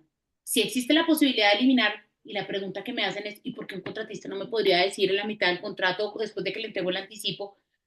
Los contratistas no comienzan con un anticipo inferior al 40%, 30%, pero si es un contrato grande, 50%, normalmente, porque la mayor parte del dinero del anticipo se va para Mano de compra obra de y materiales, materiales. que es para el plan de inversión del anticipo, y la mano de obra del primer corte. Eso es lo que Correcto. hacen, ¿cierto? Es la manera como se cofinancia de una u otra manera ese arranque. Bien. Entonces, yo le entrego el 50% del anticipo y el contratista dice, voy a ejercitar mi derecho de consulta. Elimine de su base de datos y uy, se desapareció. Y como me pidió pólizas y todo, entonces por eso la ley dice, no, no, no, Y tú esa es ahí, una excepción, siempre y cuando no exista un deber legal o contractual de mantener la base de datos. Por esa razón es que no le puedo eliminar, señor contratista. Y se acuerda que cuando suscribimos el contrato yo le pedí la autorización y en la autorización le dije que su información va a estar aquí recaudada por 10 años, porque es que recoger una cuota de este tamaño, aquí cualquiera no es puede nada venir y fácil. auditar y mirar que se ha invertido bien todo el dinero, que los cortes de obra, que haya garantía. Es que si yo invierto 500, 1.000 millones de pesos, existen unas garantías postcontractuales. Entonces, no es solamente la ejecución del contrato. El Estatuto de Protección al Consumidor me da 2 años para poder reclamar, pero las pólizas me dan otro tanto. Y si es un tema estructural, pues tendría 10 años para responsabilidad civil contractual. Entonces yo tengo que tener todo esto aquí porque uno nunca sabe. Entonces, de entrada, a usted le cuento, en el momento en que yo monto la propuesta, los famosos pliegos de condiciones, que eso es una adaptación que nos trajimos del derecho administrativo y del derecho contractual del Estado. Entonces Nos trajimos encanta unas, el copy-paste. sí, nos inventamos ahí, entonces, hicimos nuestro cuasimodo, pero ahí en esos pliegos debe decirle a la persona, ojo que aquí tenemos política de datos, usted tiene que firmar una autorización y sus datos, si usted queda elegido como contratista, van a estar por 10 años. Y si usted simplemente se postuló y no quedó, por 6 meses, por 3 meses, ¿por qué tanto tiempo? Porque yo le tengo que decir a la asamblea, esto no fue a dedo, no fue que yo llamé al amigo, el presidente del consejo, ni que yo llamé a mi primo ni a mi amigo, sino que hicimos una convocatoria pública y se presentaron 10, de los cuales quedaron 3 y finalmente se eligió uno. Entonces, por eso necesito tener el soporte. Pasados los 6 meses, el año, tranquilo que yo le elimino, levanto el acta, porque yo no elimino, yo no cojo las propuestas así y trumpa la basura. No, Debe hay que quedar un destruirlas. soporte de eso. Y debe dejar el soporte. Mire, se levantó esta acta, señora revisora fiscal, firme que destruimos la información, no que la botamos a la basura, que ustedes saben que también la basura habla de todos, ¿no? En Ujú. bien, en mal o más de lo que podríamos saber. Entonces tengan cuidado. Información de los ascensos, de los vuelos que tenemos. Entonces, el código de barras tiene su información personal y a veces los quitamos de la maleta y los botamos en el aeropuerto. Deberíamos llevarlos a la casita y tomarnos el tiempo de destruir esa información que queda por ahí rondando. Y después hay personas que inclusive van y miran dentro del cesto de la basura, reúnen esa información y nosotros nos vemos perjudicados después. ¿Y a quién le echamos la culpa en primera instancia? Al administrador. Eso fue ese Así es, administrador que mandó la información sin copia oculta y le publicó a todo mundo. O si no, también culpamos a los guardas. Es que ese guarda que es tan comunicativo fue y le dijo a fulanito y a sutano que yo me levanto a tal hora, que salgo a tal hora, que tengo tales carros y por eso fue que me secuestraron. Por eso fue que me así, robaron los 2.500 millones de dólares. así ¿Sí? es. Bueno, aquí hay un tema que no quiero que se me pase. Que Es será, una pregunta que cuénteme. hace Yolanda relacionada con asambleas. ¿La Listo. convocatoria va acompañada con qué? ¿Qué documento debe acompañar la convocatoria? Impajaritable. El listado de morosos. Nada Bien, más. Eso es lo nada único. más ni nada menos, porque es que uno dice, ¿y qué es el listado de morosos? Pues rápidamente, el listado de morosos es aquellas personas que no pagan, pero recuerden que este es un presupuesto de gastos. Entonces es el 20% de lo que no se pudo hacer porque ellos no pagaron. El 30% de lo que no se pudo hacer, que terminamos financiando el resto o no se hacen. Si hay excedentes, pues No hay se tranca y hacen a y es cuando muchas, la copropiedad sale más perjudicada, porque ¿con qué dinero pudo trabajar el administrador? No tal tenía. cual. Se La dejaron gente de dice, hacer mantenimientos. pero ¿qué es el listado de morosos? Entonces vamos a hacer de cuenta que estamos ahorita parados en esta orilla del río y durante todo el año tenemos que pasar al otro lado. Y vamos construyendo el puente. ¿Con qué? Con las expensas ordinarias de administración. Y resulta que el 30% no paga, pues el puente no va a llegar al otro lado. El 30% ¿Sí qué? de lo que me haga falta es porque no se pagó. Entonces, Correcto. esos son las expensas ordinarias de administración y por eso el listado de morosos no es un tema menor, es un tema muy importante. Tan importante que con la asamblea se envíe, porque usted debe tener clara la situación financiera. Venga, ¿qué vamos a hacer? ¿Cuántos procesos ejecutivos de recuperación de cartera tenemos sobre esos procesos? ¿Cuál es la antigüedad de la cartera? Ese es el análisis que yo tomo para decir, nos toca mirar cómo vamos a aumentar este año el presupuesto porque resulta que con el IPC general o rubro a rubro no vamos a atravesar el puente definitivamente. Bueno, ¿qué Y pasa con la protección de datos personales? Es información financiera. sí, Aplica la ley 1266 en lo que conviene y por supuesto que también aplica de una u otra manera la protección de datos personales, la 1581. ¿Qué dice la ley 1266? Debo tener información veraz, completa, actualizada, comprobable y comprensible. Si yo voy a enviar y publicarlo, pues debo tener la certeza que todos los que están ahí son morosos y debo previamente informar quien tenga rubros sin conciliar en sus cuentas de cobro, acérquense, porque no será de recibo decir, es que ellos pagaron, sí, pero nunca me enviaron el comprobante. Es un tema probatorio por decir, me violaron mis datos personales. O sea, usted tiene que ser muy responsable. Mire que historias de la vida real. Rosa de Guadalupe, ¿se acuerdan? Rosa de Sí. Guadalupe en una copropiedad publicaron el listado de morosos y la administradora, en lugar de pasarle un marcador negro a medida que iban pagando, les lo resaltaba. Entonces, acción de tutela. Le estaban vulnerando su buen nombre, porque mire que es que yo le pagué en enero y la señora, en lugar de eliminar el nombre, cambiar el listado, marcarlo con negro, entonces lo que hacía era resaltar el nombre como si fuera más importante esa deuda. Ojo con eso. Hay que verificar la información antes de. Eh, Hubo una sentencia en el 2019 que habla un poco de este tema del listado amoroso. Dice, ¿cuándo lo puedo publicar? Pues imparentablemente con la convocatoria lo envío. ¿A quién se lo envío? Pues a los propietarios. Entonces hay que ser muy cuidadosos que todos sean propietarios. Bien. Pero el resto del año, ese es uno de los mecanismos que la ley dispone para conminar al deudor moroso, decirle, no te estás afectando, es que tu peso suma con los otros pesos y todo el peso total es de tanto y mira que esto nos está afectando a todos, inclusive a ti. Tu apartamento, Claro. si no se hacen los mantenimientos correctivos, preventivos, si no tenemos seguridad, si no tenemos suficiente aseo, pues nos afecta a todos. Si no pagamos los servicios públicos, pues todos nos vemos afectados. Entonces, esa es como el llamado de atención. Eh, Antes del 2019 salió por una sentencia que decía que para poder publicar tenía que ser más o menos en la puerta, en la parte de atrás de la puerta del baño del vigilante porque nadie lo podía ver. Entonces decía uno, ¿qué efectividad puede tener ese listado de amorosos? Pues pasar a ese no publique Bueno, nada. Con todos los retos que sí. tiene, mejor no los publique. Con la sentencia del 2019 dijo, uno, no se puede publicar en fachada del edificio. Es decir, para que alguien Exterior. afuera que no pertenezca a la copropiedad se entere.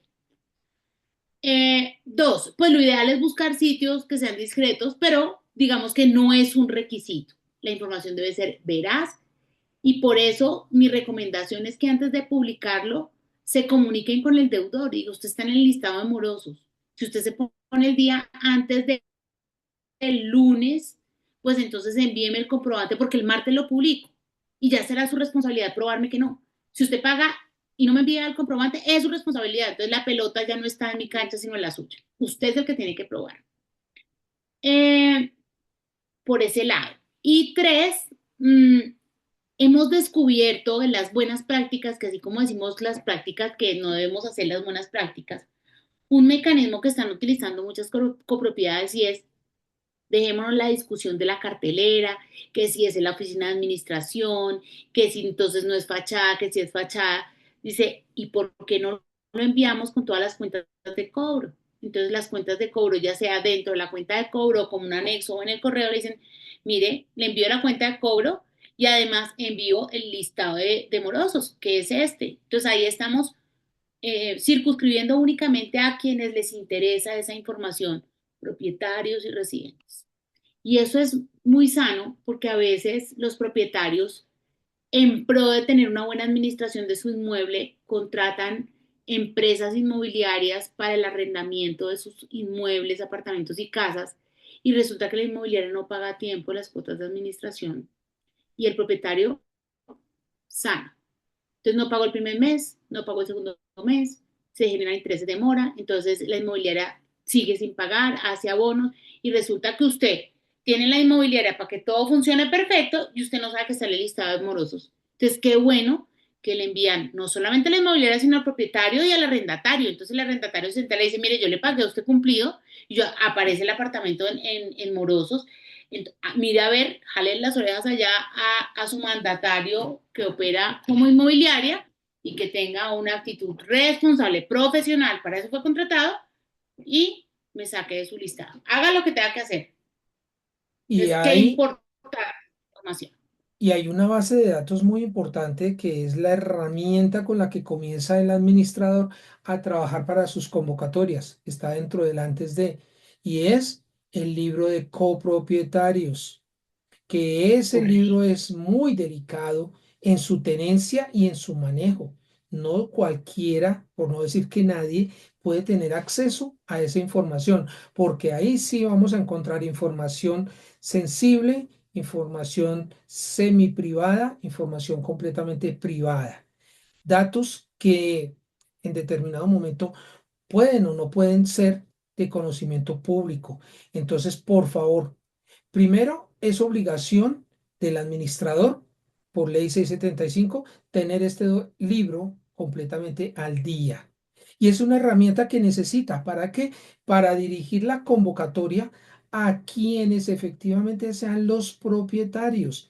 Por eso es que se solicita el certificado de tradición de cada uno de los inmuebles, pero muchos propietarios se niegan por alguna circunstancia, inclusive porque eso es protegido por habeas data, porque ahí hay información mía que no quiero que conozcan. Y resulta que el certificado de tradición es un documento, usted me corrige por favor, doctora, es un documento público. No es más sino tener Así es. no más sino tener el número de matrícula inmobiliaria, yo lo puedo ir y pagar en la superintendencia respectiva y me lo expiden. Y ahí encuentro cualquier cantidad de información del titular del predio. Entonces, no toda la información, no todos los datos son privados o son, bueno, hay diferentes datos, los privados y los sensibles. No todos son privados. Hay datos que aunque yo quiera no darlos, son de conocimiento público. Por ejemplo, a través de la placa de mi vehículo, yo puedo obtener cualquier cantidad de información también del propietario de ese vehículo. Saber si ese vehículo es de él, si es vehículo de otra persona. Todo eso lo pueden averiguar tranquilamente simplemente con ver la placa del automóvil. Ese tema que mencionas es importante, la clasificación de los datos. Entonces, vimos en primaria, yo todavía me acuerdo de primaria, todavía, algunas cositas. Entonces hablamos de los conjuntos. Entonces vamos a hablar como conjuntos imaginariamente. Había aquí un conjunto que se denomina datos personales públicos. En esa bolita van a estar nombre, número de cédula, profesión, oficio y estado civil de una persona. Respecto a esa información pública, no necesito autorización. Bien. Conjunto de datos personales públicos. Sí, Aquí una pregunta que siempre me hacen. ¿Por qué si al visitante yo le pido el nombre, el número de cédula, me toca pedirle autorización? Entonces le digo, porque además del nombre, el número de cédula, usted lo registra en una fecha que ingresó a un apartamento, que autorizó una persona y que salió a otra hora. Entonces, la jurisprudencia y los conceptos de la superintendencia ya han sido muy claros diciendo, si yo solamente tengo el nombre, es público, pero si yo con el nombre puedo concatenar otros datos y otra información que me dice que una persona a la 1 de la tarde entró a un edificio, es que esa es parte de mi vida privada, eso no es público. No tengo por qué publicar eso. Por esas razones que yo pido autorización, a pesar de que solamente pido el nombre y número de cédula, pero en la bitácora está la fecha, quién autorizó, a qué horas ingresó y a veces hasta qué hora salió, porque es lo que normalmente se utiliza en esos minutos de vigilancia. Bueno, Rubiela, no te entendimos, toca que cierres tu micrófono, gracias. Luego va el segundo conjunto, que es el de datos personales privados. Entonces, ahí que están. La ley dice, el resto de los documentos que no son públicos, el resto de información que no es pública, pues es privada. ¿Y qué pasa con esa privada? Requiere autorización previa, expresa e informada. Y dentro de ese conjunto, ¿se acuerdan de los subconjuntos? Bueno, hay un subconjunto que se denomina datos sensibles. Chiquitico, pero muy importante. Esos datos sensibles, ¿cuáles son? Se definen como aquellos que pueden generarme discriminación, uso discriminatorio en su uso. Entonces a uno de una vez se le viene información política, religiosa, Religiosa, eh, de datos de género. salud y toda la información biométrica. Esos son los ejemplos que pone la ley. En el efecto práctico, la huella no es solamente la biométrica, el reconocimiento facial es biométrico, el iris es biométrico, el ADN es biométrico, los datos de salud todos. En pandemia, tener COVID o no tener COVID era una información súper relevante, sobre todo al comienzo. Esa información es sensible. Y esta parte, Eh, perdón, le interrumpo, doctora, esta parte es de suprema importancia para las copropiedades, en especial aquellas que son pequeñas y que por efectos de costos reducen su personal de seguridad y colocan elementos de tecnología de reconocimiento facial, como el lector del iris, la huella digital, todo eso. Por eso la importancia de tener muy claro esta información que usted nos está dando, doctora. Así es. Entonces, ¿qué información, además de requerir autorización, la ley dice, todo lo que está aquí metido en este conjunto, incluyendo los datos sensibles, requieren autorización? Pero ¿qué pasa con los datos sensibles? Que el titular del dato puede decir, no quiero entregarlos y no estoy obligado. Entonces, ahí Ujú. viene una talanquera a la tecnología, pero es un derecho que existe. Entonces, los 20 apartamentos quieren reconocimiento facial, sí, pero hay uno que no quiere. Y a ese uno tiene el derecho de tener una manera de acceder al edificio de otra manera. Sí, Entonces, la tarjeta de proximidad, el token, una contraseña, lo que ustedes quieran. Pero esa persona no quiere que sus datos queden ahí. ¿Tiene el derecho? Sí. ¿La ley lo protege? Sí. ¿Se le vulnera su derecho a la protección de datos personales? Sí, si lo obligan a utilizar el reconocimiento facial. Entonces, ojo con eso, ojo con eso. Por aquí Claudia hacía una claridad y te voy a aclarar la claridad. Entonces decía Claudia, doctora, si la ley 1581 y el decreto 1377, yo hablo del decreto 1074 del 2015 porque resulta que el piloto de perdón un momento, doctora, su micrófono quedó desactivado. Por favor. ya estoy aquí. Ya, listo, sí. Es que Blanca Rocío tiene desactivado el micro, el silenciado, y estaba causando Gracias, una pequeña Blanquita. interferencia, pero ya, solucionado. Y por favor, les agradezco a todos los presentes mantener cerrados sus micrófonos. Gracias. Todos estamos que nos hablamos. Yo lo Sí. sé. Entonces escribamos, con eso no nos interrumpimos. Mientras Bueno, tanto, pues aprovecho la interrupción y le comento a Diana que sí, que esta reunión está siendo grabada y después en esta misma semana, el día jueves, será subida al canal de YouTube de Jorge Enrique Hernández, en donde la podrán ver no una, ni dos, ni tres veces, sino las veces que considere necesario, y no solamente para repasarla, sino también para socializarla con todos sus vecinos, amigos y en general con todos los actores de la propiedad horizontal que ustedes conozcan. No hay ninguna restricción y además es como nos gusta, sin gas, sin gastar un solo peso. Solamente darle un clic en el punto y listo. Qué pena la interrupción, doctora. no, Jorge, tranquilo. Le estaba haciendo la claridad aquí a Claudia que citaba el decreto. Siempre que citen sus decretos, hay que citar el último vigente. La norma Sí, no cambia, pone más números, pero es la última vigente. Entonces es el decreto 1074 del 2015. Bueno, dice que está prohibido el tratamiento de datos personales de menores, excepto cuando son de naturaleza pública. ¿Cuáles serían esos datos a recolectar? Bueno, ya ahorita ya hablamos cuáles son los datos personales públicos que no requieren, cómo si estamos con otros datos son privados, cómo requiere autorización y cómo respecto a los datos sensibles el titular del dato puede negarse a su tratamiento. Bien, yo creo y que ya tiene vamos como derecho a cerrando a este que se evacuado. rectifique, a que se rectifiquen esos datos y a que sea retirado de esa base de datos. Y todo eso debe aparecer en los avisos de publicidad que normalmente se colocan, como usted muy bien lo decía, doctora, al ingreso en las porterías de cada copropiedad y en los lugares más visibles de cada copropiedad.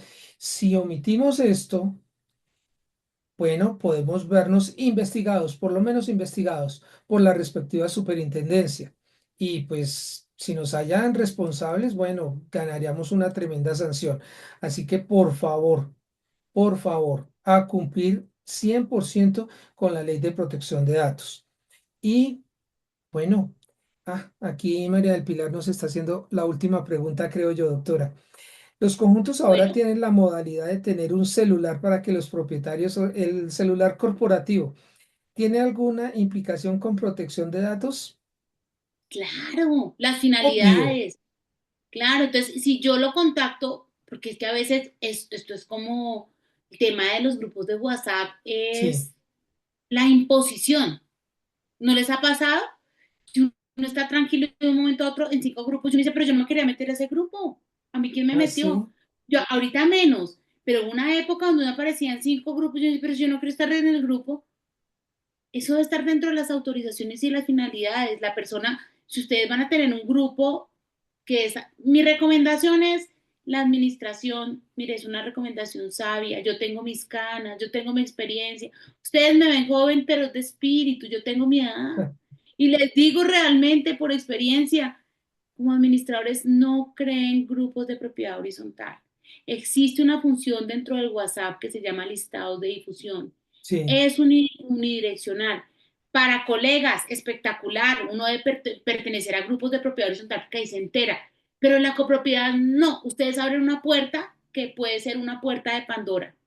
Máxime porque es que encima de todas las funciones que tiene un administrador, también se va a meter a administrar un grupo y entonces abrir a las 7 de la mañana o a las 8 y cerrar el grupo para que nadie pueda escribir después de las 9 de la noche y entonces y estar pendiente que si alguien es grosero, entonces no, mira, exacto. no sé, o sea, es una responsabilidad. Entonces, ustedes necesitan comunicar, creen listados de difusión.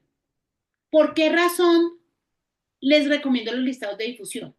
Porque es que si ustedes entran a un grupo y ustedes miran participantes, ahí están los nombres, los apodos y los números de teléfono. Entonces ahí le están exponiendo el teléfono celular personal, que es un dato personal, a todo el mundo. En los grupos de WhatsApp se meten personas para conocer, pero también personas para hacer daño. Entonces extraen los teléfonos y empiezan a llamar el primo que está en la cárcel, Sí, el abuelito que es que necesito que me mande 5.000 pesos, 20.000 pesos, 50.000 pesos. el Eso primo ocurre en que se esos grupos acabó de de WhatsApp. estrellar y que para que no lo echen a la cárcel necesita Eh, consignar el millón, y por le pasan el Dios. capitán de policía y todo. Eso es Sí, es un acto, eso es las radionovelas que escuchábamos cuando estábamos jóvenes. Eso es eso. Y la gente se come el cuento y manda la plata. Y resulta que, ¿cuál fue la responsabilidad suya? Suya porque creó el grupo. Entonces, si hay el listado de difusión donde usted envía a todo el mundo, pero nadie tiene el contacto de nadie, es espectacular. Yo necesito comunicar y cada uno se puede comunicar conmigo. Ahí tengo, yo le contesto a usted individualmente, que es que a usted no le parece tal cosa, a usted solito, no en gavilla, como dicen por ahí, porque sí. además alguien pone una foto y ahí se viene todo el mundo. No lo hagan, no es estrategia. Bueno, Ahora, en los quiero saludar a grupos, Armenia. Armenia por aquí sí, dijo, me Julián, saludó tan bello Jaime, me encanta Armenia, me sí, encanta el Jaime café de Trujillo. Armenia, del Huila, del Tolima, de todos lados, pero el de Armenia es delicioso. Saludos. Gracias por el dato. Ese sí es público. Y ahora para las personas que manejamos grupos de WhatsApp, hay la invitación al grupo de WhatsApp. Uno la puede hacer pública. Y cuando la persona acepta esa invitación, está aceptando compartir con las personas que están ahí. Y además, pues queda la posibilidad de retirarse y le queda a uno como administrador de ese grupo de WhatsApp la posibilidad de retirar a esas personas. Pero lo que usted decía es supremamente complejo estar vigilando, estar controlando el buen comportamiento de todos y cada uno de los miembros de ese grupo. Pero para evitarnos eso, precisamente están las plataformas de tecnología en donde se puede enviar información a los correos electrónicos sin que esos correos electrónicos sean visibles para todo el mundo o al mismo número telefónico, a los mismos celulares estilo WhatsApp, en donde llega individualizado y la base de datos, que es lo que estaba en custodia, aparece única y exclusivamente para el administrador o el que esté manejando el sistema, pero no me aparece a mí quién, sino que administración fue la que me envió el mensaje, no me aparecen los demás. Por eso la invitación a que usemos la tecnología. Para eso llegó, para facilitarnos el trabajo, para que nos quede más tiempo libre para compartir con nuestras familias, con nuestros amigos o para que nosotros descansemos, porque este trabajo es bastante estresante. Así que por favor, utilicemos la tecnología, pero tengamos cuidado, porque a pesar que es tecnología de punta, también tenemos que recurrir a las normas que están escritas. La ley de protección de datos o habeas data, como lo habíamos hablado al comienzo, son documentos que están escritos y no porque no los conozcamos, estamos exentos de su cumplimiento. La ley, el desconocimiento de la norma no nos excluye, no nos impide su cumplimiento. Así que por favor, evitémonos problemas. Ahora, como lo dije hace un rato, estas charlas son como nos gusta, sin gas, sin gastar un solo centavo. Así que aprovechémoslas, socialicémoslas, suscribámonos al canal de WhatsApp de Jorge Enrique Hernández, el suscrito, y socialicemos con todos nuestros vecinos, nuestros amigos, este tipo de charlas. Esta charla puntualmente, doctora Carolina, estará de conocimiento público el día jueves próximo, normalmente hacia el mediodía, para que por favor la distribuyamos, la socialicemos con todos nuestros contactos, como ya lo dije anteriormente. Doctora Carolina, ha sido usted muy amable, pero le falta un detalle así de pequeñito. Nosotros queremos ampliar los conocimientos de protección de datos. Tenemos de pronto alguna inquietud, alguna duda que no quedó resuelta en esta charla y que posiblemente en el futuro también se nos pueda generar. Usted, por favor, nos podría regalar un correo electrónico que ya quedaría público para que nos podamos Y que contactar no con hay usted. problema porque es empresarial. Entonces, Bueno, ahí vamos. Entonces, no hay muchísimo problema. mejor.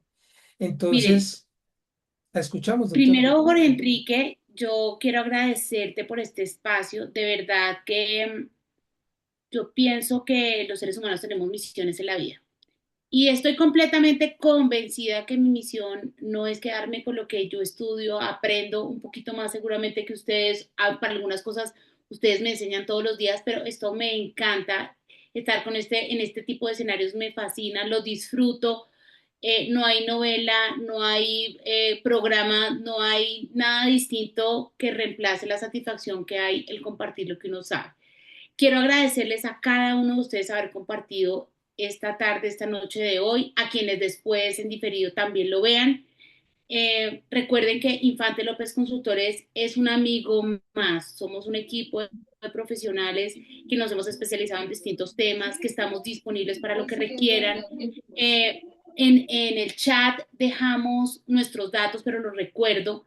Pueden llamarnos al número 317-574-7069. Si eventualmente estamos en alguna reunión, siempre contestamos los WhatsApp. Correo electrónico, contáctenos y de iglesia L de López consultores.com.co. Sepan que tenemos página web, nos pueden buscar Infante López Consultores, tenemos redes sociales, los invito a que nos sigan. Este año hemos incursionado en TikTok con una serie de videos muy explicativos sobre muchos temas que finalmente buscan acercar el conocimiento al que lo necesita, al propietario, al residente, al administrador. Muchísimas gracias, Jorge Enrique. Espero que nos veamos pronto. Tenemos muchos cafés pendientes. Un beso Bastantes. enorme.